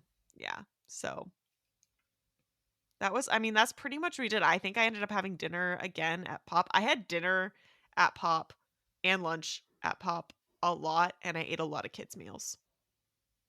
Because They the kids' slap. meal portion is a good normal size portion, the adult Yes. portions are humongous. So, that's nice, and when you get a kids' meal, you get a chocolate milk if you want, or a water True. bottle or something, True. so you don't have to buy a drink. True. So, You I can had get, like, a little pop too. It's yeah. small, but it's mighty. So, yeah, I enjoyed the day, it was very fun, but I was glad to go back to the hotel and get to sleep. I thought I would struggle a lot more to fall asleep because I wasn't able to, like, adjust my sleep schedule at all leading up to it. It was just like, well, it is what it is, but I fell asleep plenty fine. I was very tired. So, What about you? we were at Animal Kingdom that day. That was the day of the backpack transfer shenanigans, because we were leaving yacht club, went to Saratoga, and so my mom and my brother were ahead of me, almost significantly, and they did the safari. Oh, of course they did the safari, and then by the time I got to Animal Kingdom, they were in line for, Festival of the Lion King, and they had gotten seated. It was kind of like going to be a little tough if like I like could squeeze in, but I did make it into the show. And like basically, I told my brother, I was like, just kind of like spread, like kind of like like take up a lot of space in the way that you're sitting, and then I will be fine. And then they did let me go meet them. I was party of one versus like don't try to do that with like a party of like eight. But Vessel Lion King is wonderful. We circled around. My brother and I did dinosaur. Some lore here is that when he was little, his first ride on dinosaur was not the most pleasant for him. He was scared. So I obviously roasted him most of the time, as a good sibling does. He didn't know that Primeval Whirl was gone.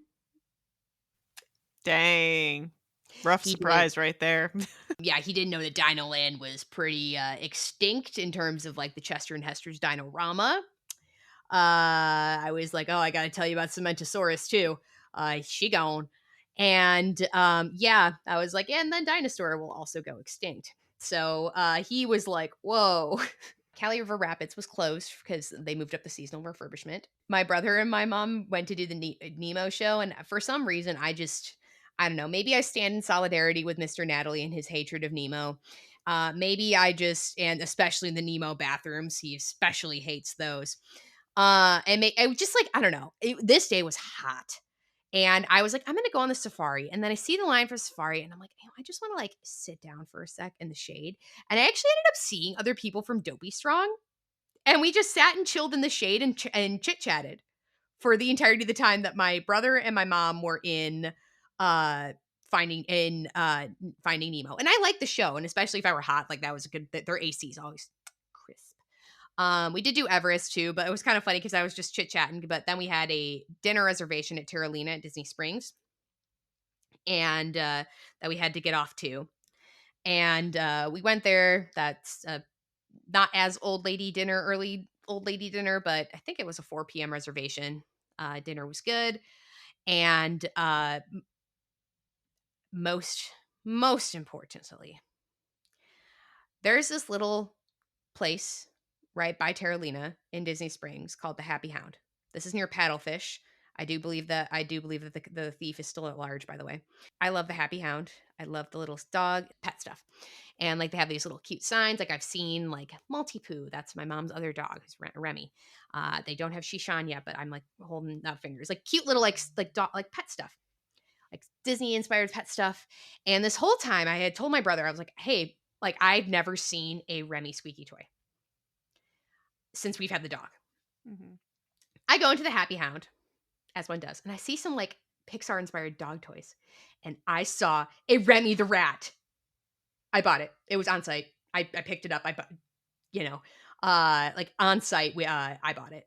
I do not know if he's been squeaked by Remy the dog yet, but I will report back. But I was so excited. My brother's like, all this time you've been saying you can't find a squeaky dog toy that looks like Remy, and here you are. And here you are, and I come down and like you finally get one. But it was overall a fun day. I do think my brother did go back. Yeah, he did go back and he did get on Flight of Passage in the evening. Before then the park closed, and then he came back. And then we were in the grandstand area, which I had actually never stayed in before. That's like the opposite side, isn't it?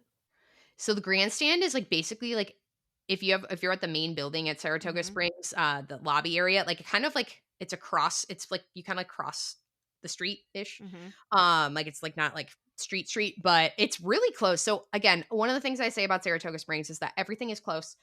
It's a lot closer than it appears. Mhm. And the grandstand was definitely in that boat.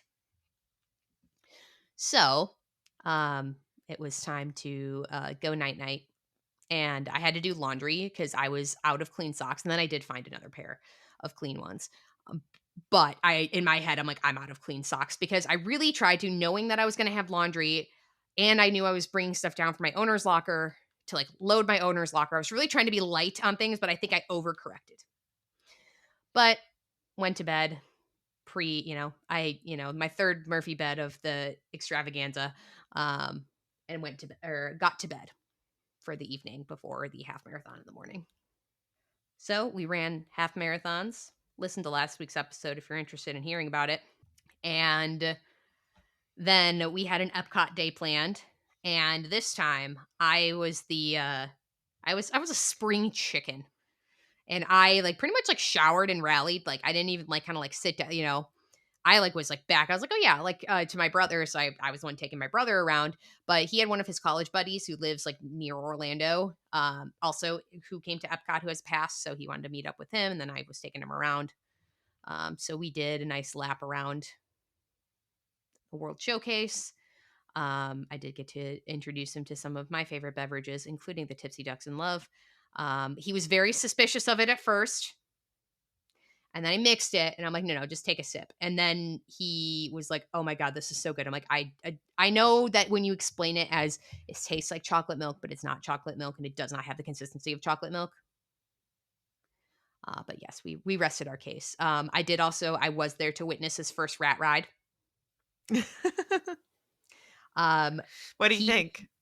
Oh, he loved it. So he and his buddy, actually as single riders, ended up on the same rat. I was on a Nice. rat after, but I was like, I was like, oh, there's a chance that they can go together. They don't see each other that often.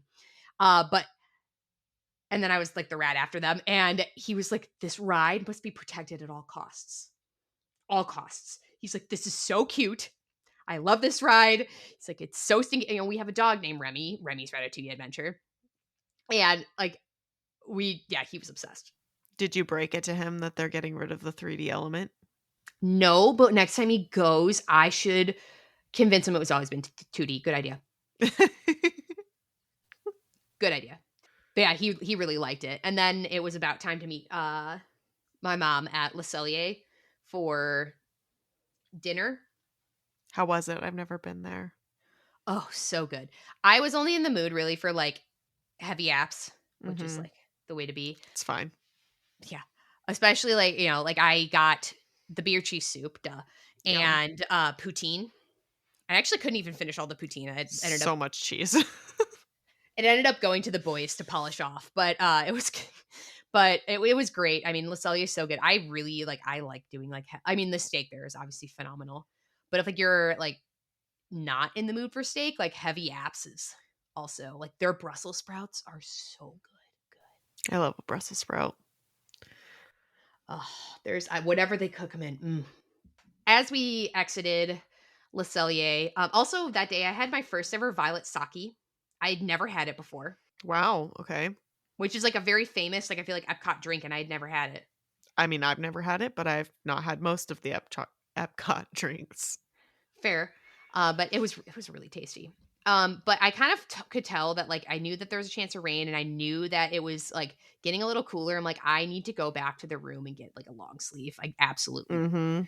Before the post race party. And then I had acquired extra tickets for the post race party so that my brother could go too. And he ended up just staying at Epcot to hang out with his buddy. My mom came back and she's like, yeah, I think I should get a long sleeve as well. And I knew there was a chance that if I went back to the room that I was not leaving, but and then there was an even bigger because then I'm like, I can't lay down in the bed because if I do that, I'm not leaving. But I did take about an hour and a half nap in Raleigh. So proud. Inner sorority girl's still there. Oh yeah, she came back. Yeah, I did not think I was gonna. I was like, no, I need to make it back, especially because I hadn't seen my friend Adam, and then also because my brother was kind of going around, and at this point he goes on Guardians for the first time. He cannot tell me what his song was. Really? He doesn't remember. Mikey, come on. So I was like, okay. I give him the list, and I'm like, okay, was it September? He's like, I would have remembered that. Okay, was it Earth, Wind, or was it not Earth, or was it Everyone Wants to Rule the World? He's like, no, I would have remembered that. I think that he had Iran. I really think he did because it was that or One Way or Another. And I feel like you would remember one way or another. Because yeah, I was like, was it Disco Inferno? He goes, no, it wasn't. I was like, was it Conga? Because Conga is my missing one. And he goes, it could have been. I'm like, no, you would know Conga. It was like, I'm a baby, do that Conga. You would know it was Conga. So I think it was Iran. But he was kind of just he loved all the dialogue too. throughout the ride. He was like, "Oh my god, they were so funny." Like, like "Have you not been paying attention?" I'm like, "You know how much I say that." Like, I think that it's like, "Of course it is about time. Have you not been paying attention?" I love Guardians. I actually didn't get on it this trip because then by the time I did rally and come back for the post race party, I didn't want to wait in the line. Um, It was a long line. yeah. It's like the only ride I feel like, well, now Test Track is back open, but it's the only line really during the post-race party that never gets shorter. Like, if you wanna ride Remy or Frozen, just wait till the second half of the party, and you should be Mhm. able to either have a very short wait or a walk-on. Yeah, for sure. But also they do kind of inflate it because I said to my brother, I was like, "Hey, like, this is when you should try the time to get on it, like around when like kind of going through the changeover." But Mhm. we met up with my friend Adam, and he hung out with us. We went over. We lived with the land, and we did Soren as well. And we just kind of like wandered around, kind of caught up. I was like showing my brother, like, I'm like, "Oh, this is where this used to be." We meant to go to Club Cool and then we forgot. Because I wanted him to try Beverly. Because I don't know if you remember that. Uh. Also the good ones, but like I thought it would be funny. But I got like a little Muppets lug bag from Food and Wine that was like Ooh, really heavily discounted, and then my AP discount stacked too, because nice. it's great. Got Beaker and Honeydew, Dr. Honeydew on there. So, Nice. but it was great. It was great seeing Adam. He was like, "Oh, you two are so alike." He's like, he's just like, because Adam also knows he's met my mom as well. He's like, you two are so alike." I know my brother had done Spaceship Earth too during the day, but like he was just kind of chilling with his buddy. Both of us, for how excited we were for the potential of Smash Mouth being there, did not see Smash Mouth. I did. Sorry. That's probably about because then at that point I kind of met up with Jess, who was waiting for you guys outside Guardians with Mike, and then we met up eventually. But I don't really have all that much left to report because we were just kind of in like wander mode, and I was just showing like I'm like, "Hey, that's where I work sometimes." There's the outlets in World Celebration Gardens. But yes, let's hear about your day. After the half, I went back to the room and just showered and took a nap. I didn't intend on taking a nap. I just intended on like resting my feet a little bit because that was the only thing that was bothering me. The soles of my feet felt like I had run a marathon, which was slightly concerning. Woof. And so yeah, I needed a rest. I showered right away, felt so good. And yeah, I ended up taking a nap for maybe like an hour or 2, but it was pretty early in the day, and it didn't mess with my sleep or anything, and I was, like, fully ready by the time party time rolled around to, like, go to the party. So, we probably made it to the party closer to, like, 6-ish maybe? It wasn't dark yet. But, like, the lines weren't crazy or anything, and the park was still open to, like, the full gambit of people. It was pretty busy. Not as busy as it was last year, thank goodness, but it was pretty busy. We got our little food map and sort of made a rough plan of like what our I don't even know how to describe it, but like non-negotiables. We wanted to last year I missed out on all the food booths. So this year I was like I'm gonna try food from the food booths. So that's what we tried to do.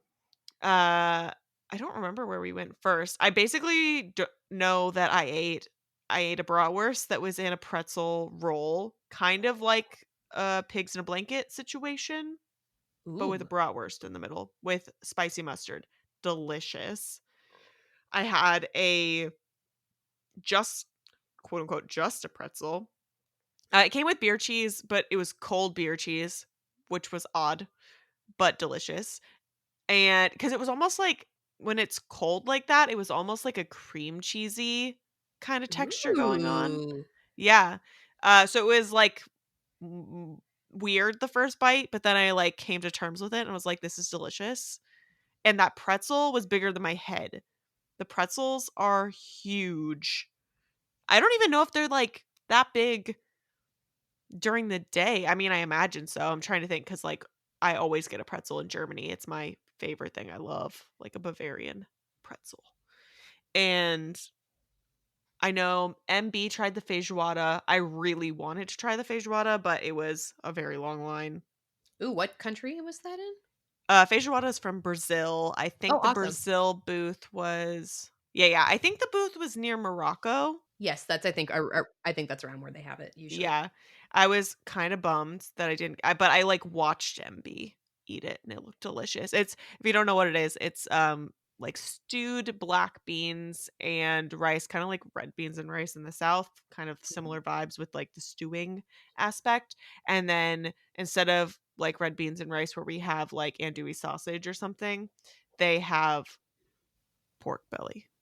Oh. So there is that. Or sometimes it's other, like, stewed meats. It just, that's I think similarly, it's a very popular dish there. Everyone has their own recipe and their own thing, just like if you went to Texas or Mexico or wherever and, like, everyone's got their own salsa, everyone's got their own family recipe. So, it looked delicious, and I was very bummed that I didn't I the line was just so long, and we were, like, trying to keep moving. So, I also had a pierogi at whatever the cafe food booth, like, it's not a booth, but, like, the permanent installation that's in, like, the Communicore Hall area by the stage. I can't remember what that place is called, but The festival favorites area. yes, that place. They had pierogies, they were delicious. They were, like, French onion soup pierogies, I think, if I'm remembering correctly.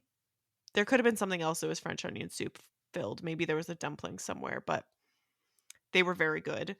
And then what else? I got my Blinky cup. Very excited about my Blinky cup. It was the drink this year I liked a lot better than last year. Last year tasted like look, I don't like a strong cocktail.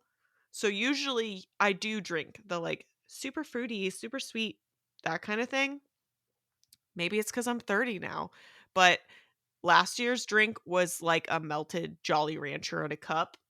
It was not my fave. I don't think I finished it. I'm pretty sure I dumped it out just to keep my cup. But this year it was like a lemonade like situation. I think there was rum in it, but like you genuinely couldn't taste the alcohol, but not in a like, oh, because the lemonade is so sweet. The lemonade was really well balanced. It just was like a really well balanced drink, in my opinion. I enjoyed that greatly.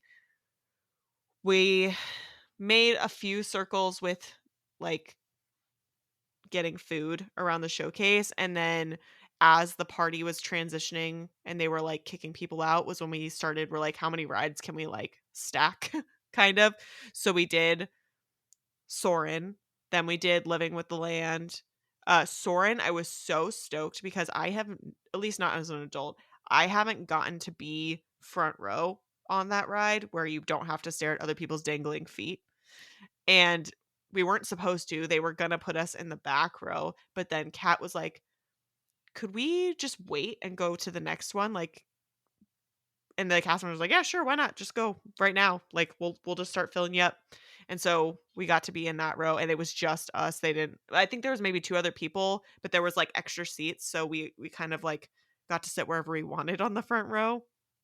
And we were chatting with the cast member who was running the ride the whole time talking about Run Disney and stuff while they were loading all the people up, and it was a hoot. She was so nice. And then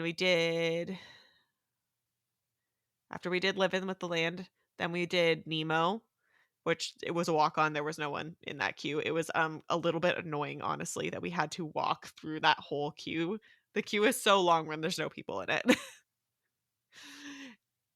And there's no like shortcuts really. I mean, like there's some spots that you can cut, but not really. It just you just weave in. Then we did Spaceship Earth. Then we went to look at Guardians and Test Track, but the line for Guardians was very long at that point. We're like, "We'll try again later." Test track was also, like, 80 minutes or something or longer, and we were like, we'll come back later."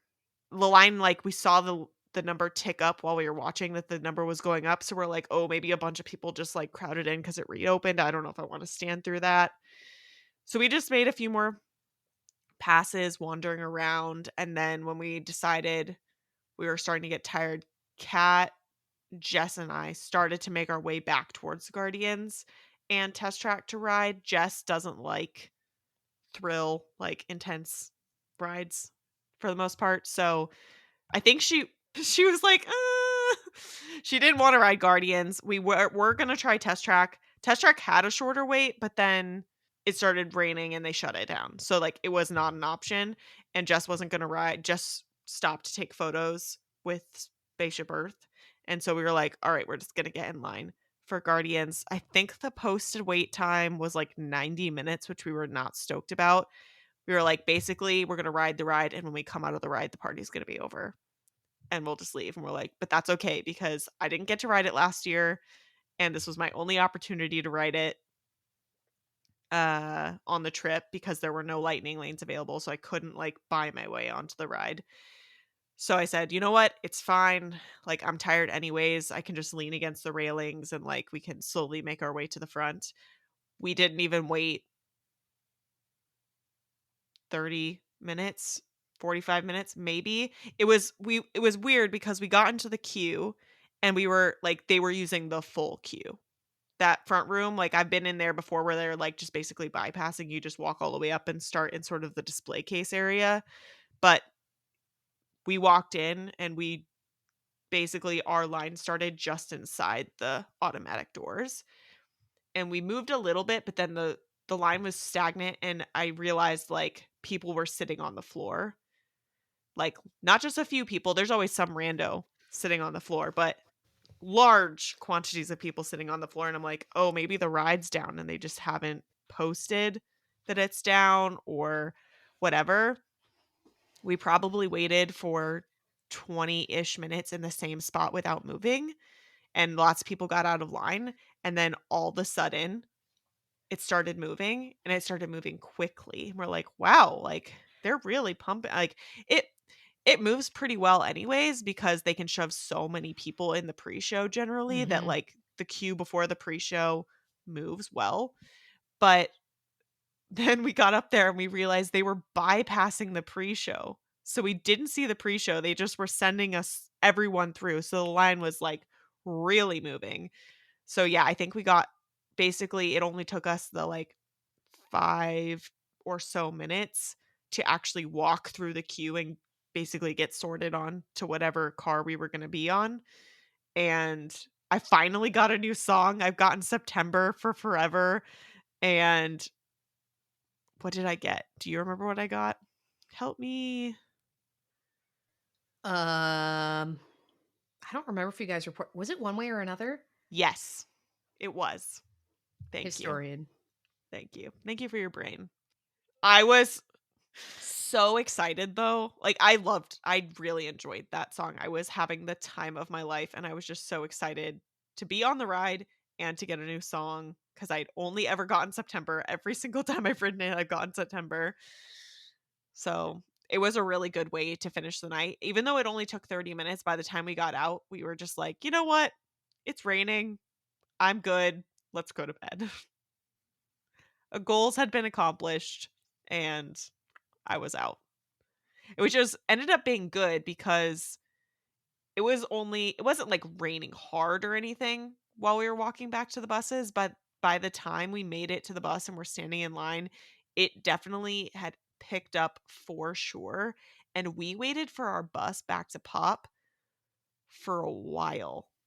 Yeah, because the And there Skyliner does was not run during the post-race party, just context-wise. yes. So, and it was all and with all the rain, I think a lot more people ended up leaving early and all at the same time.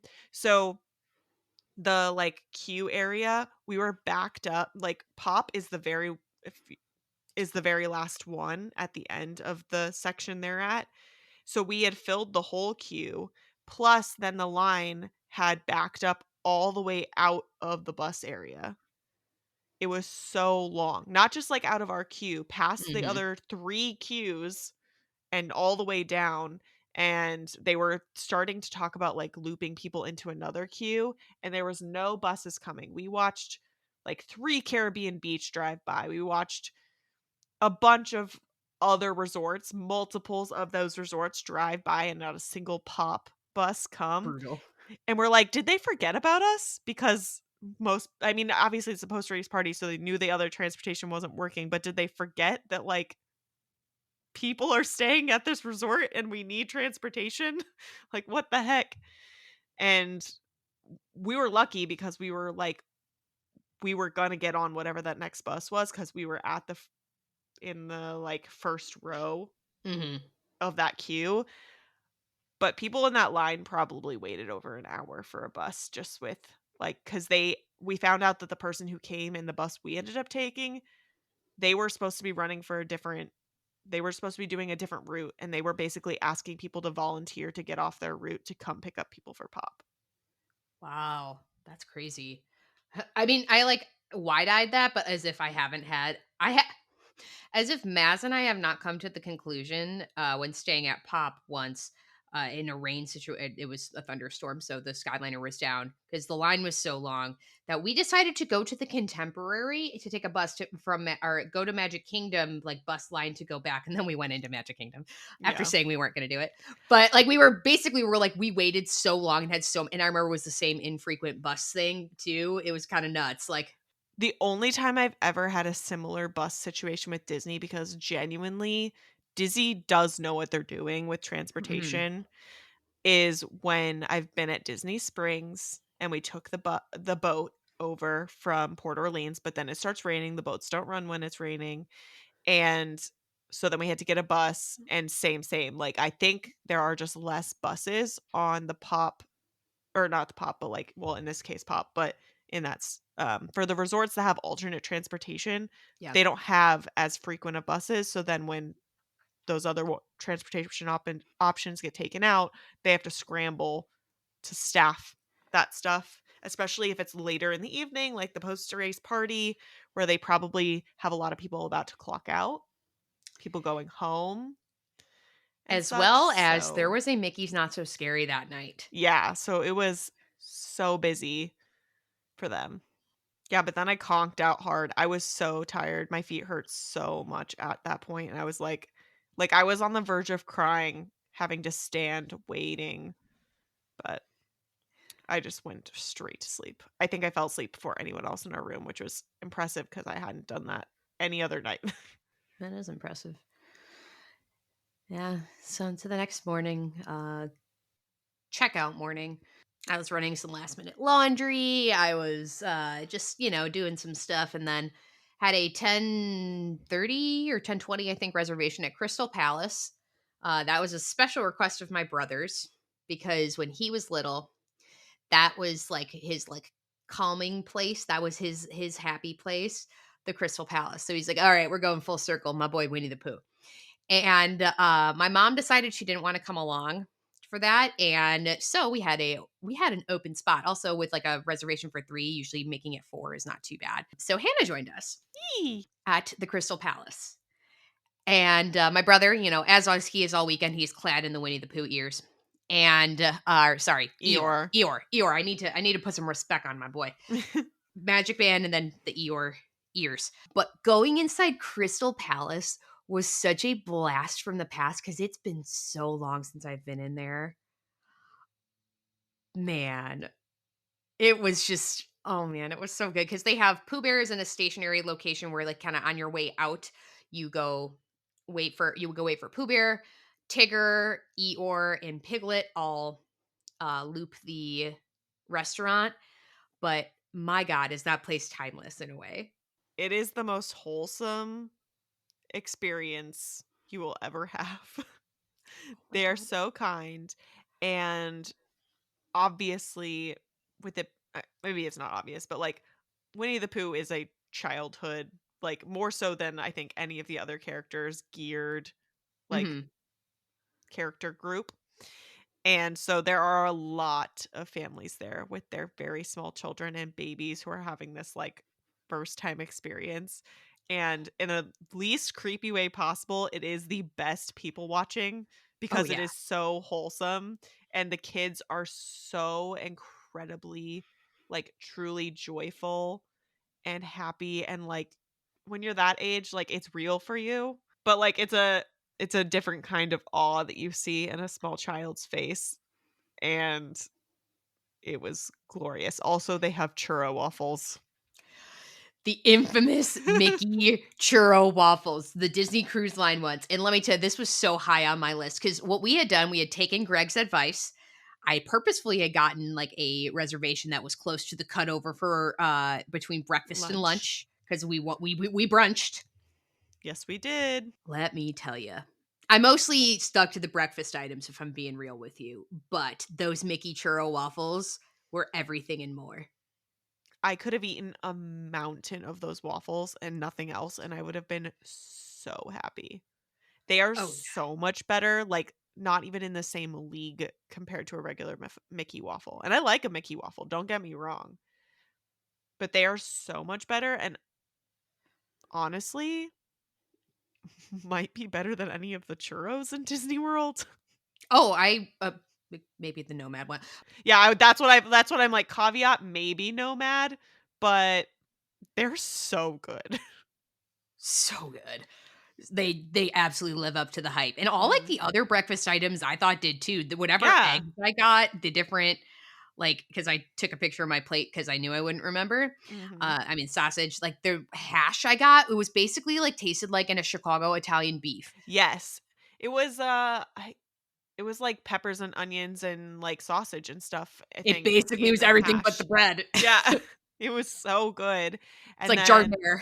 uh-huh, and I had might have had a biscuit. I know I had, like, fried chicken. There was, like, carving station meats. There was gumbo, which I didn't have, but Mikey did, and he said it was amazing. Yeah. There was mac and cheese. Mikey also had the mac and cheese. There's only so much food I can fit into my stomach, but I don't even think I had dessert because I stuffed my face with so much breakfast and lunch. I metered because I knew I saw the when I saw the desserts go out, I was like, "Okay, I need, like, to sample a couple of these cute little things because basically, they were themed to each, like, member of the 100 Acre Wood, and, like, Mhm. I didn't grab all of them, but, They're like, all there's small. They're like single to 2 bite situations. yes, but I still knew I knew I know my limits in terms of, like, I don't wanna be uncomfy tummy, like Uh-huh. Not at Disney. no, no, no, but it was everything was so good, like, part of it was for the bit, was because my brother really wanted to do it, but also, like, I would definitely go back because I kinda feel like well, I'm, like, kinda torn between breakfast and lunch. Like, I think the brunch I mean, Greg is right. Greg, you're what, 1.5 by 1.5 blister. But I think that, like, it was so good because I had been told that since it reopened after COVID, that the food at Crystal Palace was hitting, like, beyond its league and, like, better than it was pre-COVID, but I hadn't been there since God, like, our dad was still alive, like, when Mikey and I were saying, like, he was like and, like, Mike was, like, small, like, little, when I think the last time we had been there. So, it was great.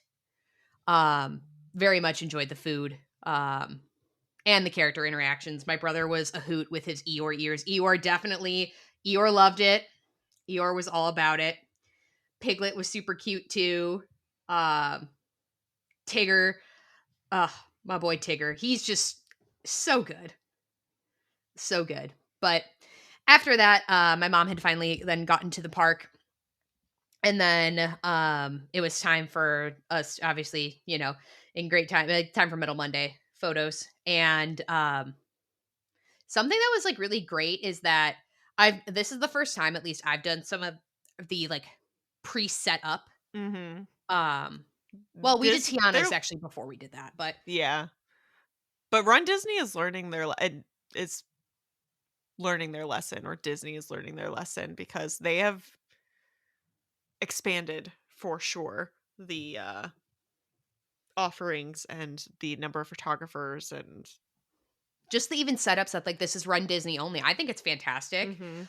because I remember joking with somebody during my first like after my first dopey. It was like it's almost like you want to like rent out like just sit there with your medals all day. So like not everybody has to like line them all up the same way. But like I thought they even had the coast to coast medal, an extra one if you didn't bring yours. I actually brought my Chicago medal down because I didn't really ever get any pictures like with like any like too many medal pictures after Chicago.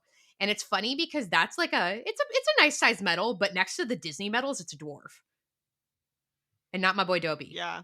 Because he's Yeah. okay, the Dobie medal last year's a chonker. Yeah, it's a tiny guy. It's a little one. But we did Medal Monday photos. I was so glad that kind of like because did them in front of the partner statue, and then Hannah and I went to go wait behind or back in like one of the kind of like plaza grassy areas. And I'm glad that we did that. Hub areas, geez. Because that was one of the special. We were just chit chatting with the people around us, and it was fun. Somebody else who had run Disneyland and then Chicago and then was here, Sarah. We like saw her, and then I was like, "You ran Chicago." I'm like, "Do you want to like take pictures with my medal that I already have?" She's like, "Oh my god!" So like I let her like take some pictures with it, because like I had it, so yeah, duh. Um, it was so much fun. It's just like like the things that like make you just like warm and fuzzy about Run Disney of just like we walked by people's capture your moment sessions and stuff, and it was just a wonderful Medal Monday in the Magic Kingdom. Yeah. All I can say is it was hot. It was hot. We were trying to, like, Tiana's basically fan ourselves. Yeah. I mean, I was fanning us. I was fanning the other women in the line with us. I told them you can only we all sweat, but in photos we only glisten. Like there's a True. level and we have to maintain. Uh I actually ended up so I got this little like foldable travel fan thing like that pops out and it goes Mhm. in a little holder. I actually broke the handle off of it. I was so vigorously fanning us, trying to keep us like minimally sweaty for the photos. But the women who were in front of us in line, they were so nice. They gave us stickers afterwards. They were so kind.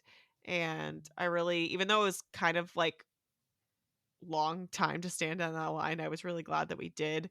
And we were at Tiana's before this, but I I'm glad I didn't get soaked because then it would have taken longer for us to take photos and stuff. But at the same time, like I could have gotten soaked on Tiana's and I would have been totally okay with it. And then we beelined it to the crispy Coke. So yes, we did. So I actually was on a mission. My mission this trip from my boss was related to a charity gift raffle thing, and it was getting like Disney treats and stuff like that, and like a popcorn bucket. So I thought when I was at Mickey's Not So Scary, I see the Jack Skellington thing, and I'm like, oh, he's definitely a sipper, and like I'm like, we're like my mission is popcorn bucket. I was looking for the Mickey Ghost, but I think he was only at Disney Springs, and I think he was sold out by the time I got down there. So then I'm like, okay, I'm gonna buy Stitch. It's fine. I got that. Not like it's fine, but like it's like whatever. But I was like, I'm not gonna go like hunting for. I'm not hunting. And then I was like, oh, like Mhm. I was like, wait, is Jack Skellington a popcorn bucket? And the cast member was like, yeah, because we were at the one to like the left of the castle, while you're in like the hub area. And I was like, score. So I bought that Mhm. and a big old crispy Coke. Oh, she was so good. So good. Ice cold. Yes. And then Meanwhile, we made our Hannah. way over to yeah, we made our way over to Cosmic Rays and I got myself the Pluto sipper. I have never bought myself a sipper before because in all practicality, let's be honest, guys, you're buying a decoration. You're not buying something functional. The inside, I'd heard that I think it probably depends on the sipper. Some of the sippers I've heard are more of just like a straight cylinder inside that's the cup. And so maybe the washing is a little bit easier or something, but the interior of Pluto, you're never getting that clean. Never put anything inside Pluto. I think the only way you'd get me to even like simulate the experience of the sipper with him was if I put one of my running Soft flasks inside. One second. I was literally just thinking juice box. But we had gotten in and we were enjoying the likes of Sunny Eclipse, when it started pouring, which was good for Timing us. was good. At least this part of our timing was good. And we so we were just kind of enjoying because I was eating the popcorn because I sent a picture to my boss. I'm like, score. He's like, where does the popcorn go? And then I show him like messages. He's like, oh, that's sweet. People like that. But then Jack became my friend. So then I'm also kind of I get some other treats from the confectionery. I have to get Mr. Natalie's treats, his peace offerings. And as well as I get some caramel and apple popcorn. I got some Rice Krispies, stuff to load finish loading up our little basket. I got the pumpkin ears, whatever. Because basically, what I did, I was thinking of things that were neutral enough, but just in case nobody else wanted this basket but me, that I liked. We run into newly minted half marathoners Holly and Laura in the confectionery. Congratulations. So that was exciting. And then we decided it's time to bid adieu to the Magic Kingdom. And basically, we had this structured plan where I summoned the lift from Saratoga because Hannah and I were on the same flight to Atlanta. And then Jess's flight was around the same time as ours to go home. So I just got a bigger lift and then had it at Saratoga. I put in the stop at Pop to get them, and then from Pop to the airport. And we had the funniest Lyft driver. He's from Boston or from Massachusetts, and he was hilarious. Because I told him yeah, we have a stop. Don't worry, I put it in. I'm not just gonna be hey, can you go here? But he was hilarious. And then so we're texting KG, our friend KG. We're like, Mhm. KG, you would love this man. And we say that to him, and he goes, well, that's because she hasn't met me. She's like, I love him. I love him. But he was, but the rain is really coming down now. So we know, there are certain thunderstorms that will pass. I mean, most of them pass eventually, but there are certain ones, your goose is cooked. Your Mhm. goose is cooked. You're not getting anywhere. Yeah. And earlier that morning, prior to us getting and even to the airport, they had a power surge outage at Airport.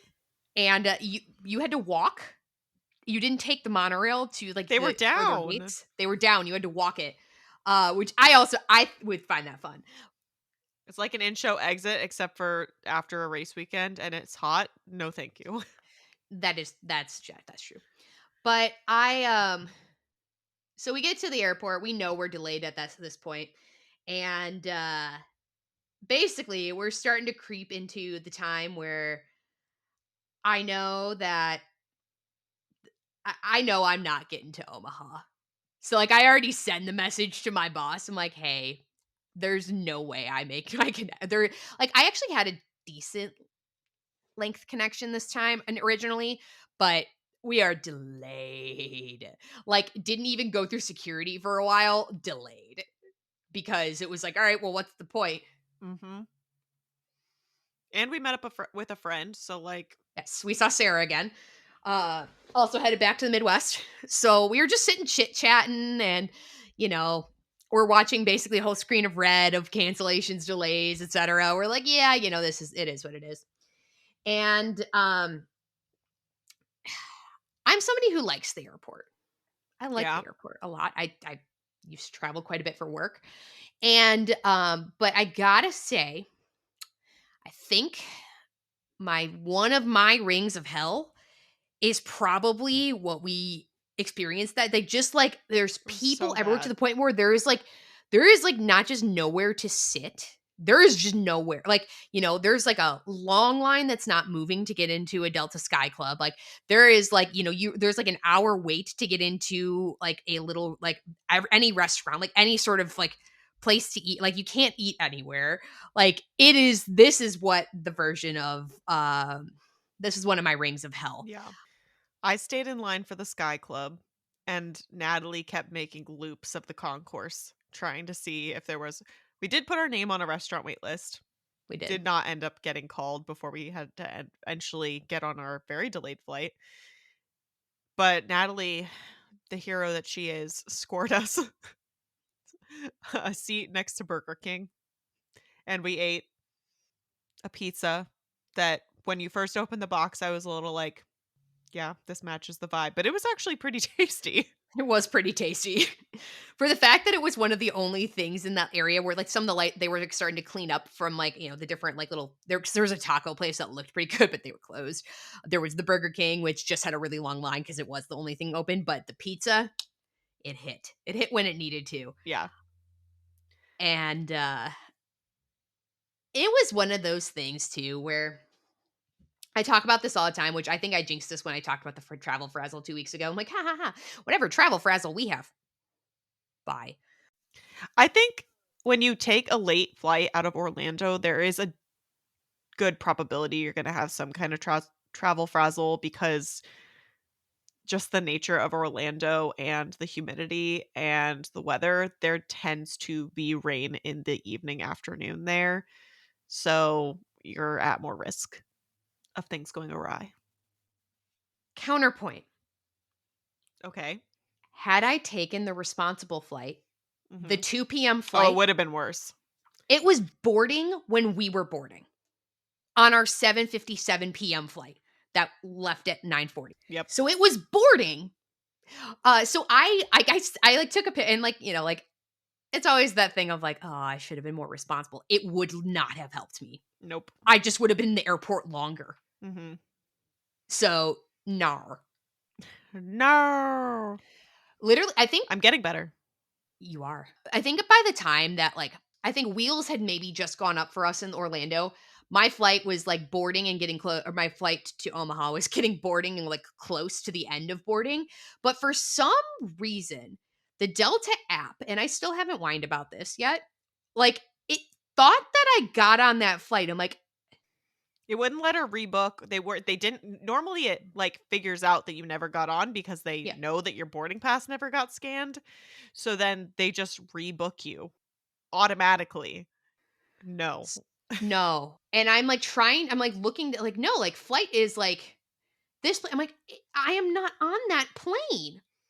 I am not on the plane. Like, how do you think I'm on the plane?" So I do think that Delta has been having some IT issues lately. Obviously there's the big elephant in the room of the big if you're not in America and you're not encountering airline troubles at the moment. But also Delta's IT has not been super great, I will say. In terms of like notify like I and listen, I'm a pretty savvy traveler. I have learned how to read find and read like the FAA advisories and like just like what gets posted and like interpret them and like where there's closed or like delayed airspace. So I can find out that my flight is delaying before Delta tells me. But sometimes, like, I don't know, I've been reading some stuff with like obviously the big kahuna that's going on right now where people are like not being notified at all that their flight is canceled at all. Whoa. Like they get to the airport, it's like, do you know this is canceled? I'm like, no, because nothing. So, like, they're having some IT issues. So, we get off the plane and, like, I'm, like, basically, like, cuddling my little Jack Skellington Yeah. at this point. I did pre-warn just so everyone knows. We did not just like we knew obviously with all this going on. I pre-warned Ben what was occurring. So he wasn't sidelined at midnight. I was like, "Does Ben know he's picking up a stray?" I think she goes, Yes. "Well, I know at most times he thinks that that's a possibility." But I confirmed and he remade your bed with clean sheets and he cleaned the bathroom for you and like Very we kind. made our house welcoming. A plus Ben did. service. I wasn't there, but like, Yeah. same same. So, I get in the line and I call and, like, what I usually will do and, like, for, like, stuff like this, like, because I would prefer to handle it myself if I can, but if I can't, I can't, right? Like, I would love to just use the app, but it wasn't working. I call because my concern is that my bags are not gonna reroute correctly, because I know that sometimes you do need to give, like, a little, like, tippy tap, like, you but for the most part, they do figure it out. Other times where I've, like, done, like, a weird reroute and then, like, not gotten in until this next day and whatever, it's just all worked out, okay? I call as Hannah and I are standing in line, and they tell me, they're like, "No, you have to go talk to a gate agent anyway, or like a agent anyway, to make sure your bags reroute." And I'm like, "That's, like, not right." And I had waited on the phone for a while too, and I was like, not correct. Because I was like, I cannot rebook myself. I can't do, and that was my concern with the bags of like, since I can't rebook myself, is it going to be smart enough? And like, I have my stuff air tagged. So like, I knew like to figure this out. They got me rebooked. And it's funny because they did end up saying, they're like, oh, like you can get like a voucher for like a partial, like a coupon off of a stay. I'm like, hashtag this is weather. But I guess they were able to blame it on the air traffic control situation. I'm like, I'm gonna unpack that one later.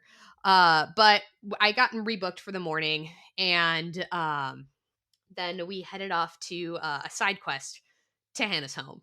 I guess it So was you the got to main see my quest. house for the first time. Yeah, it was the main quest for you, but it was a side quest for me. You got to meet Oh, Sushi and Pepper. good.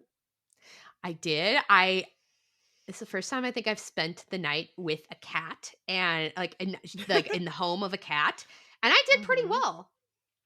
I'm allergic to cats, so I'm less allergic than I used to be.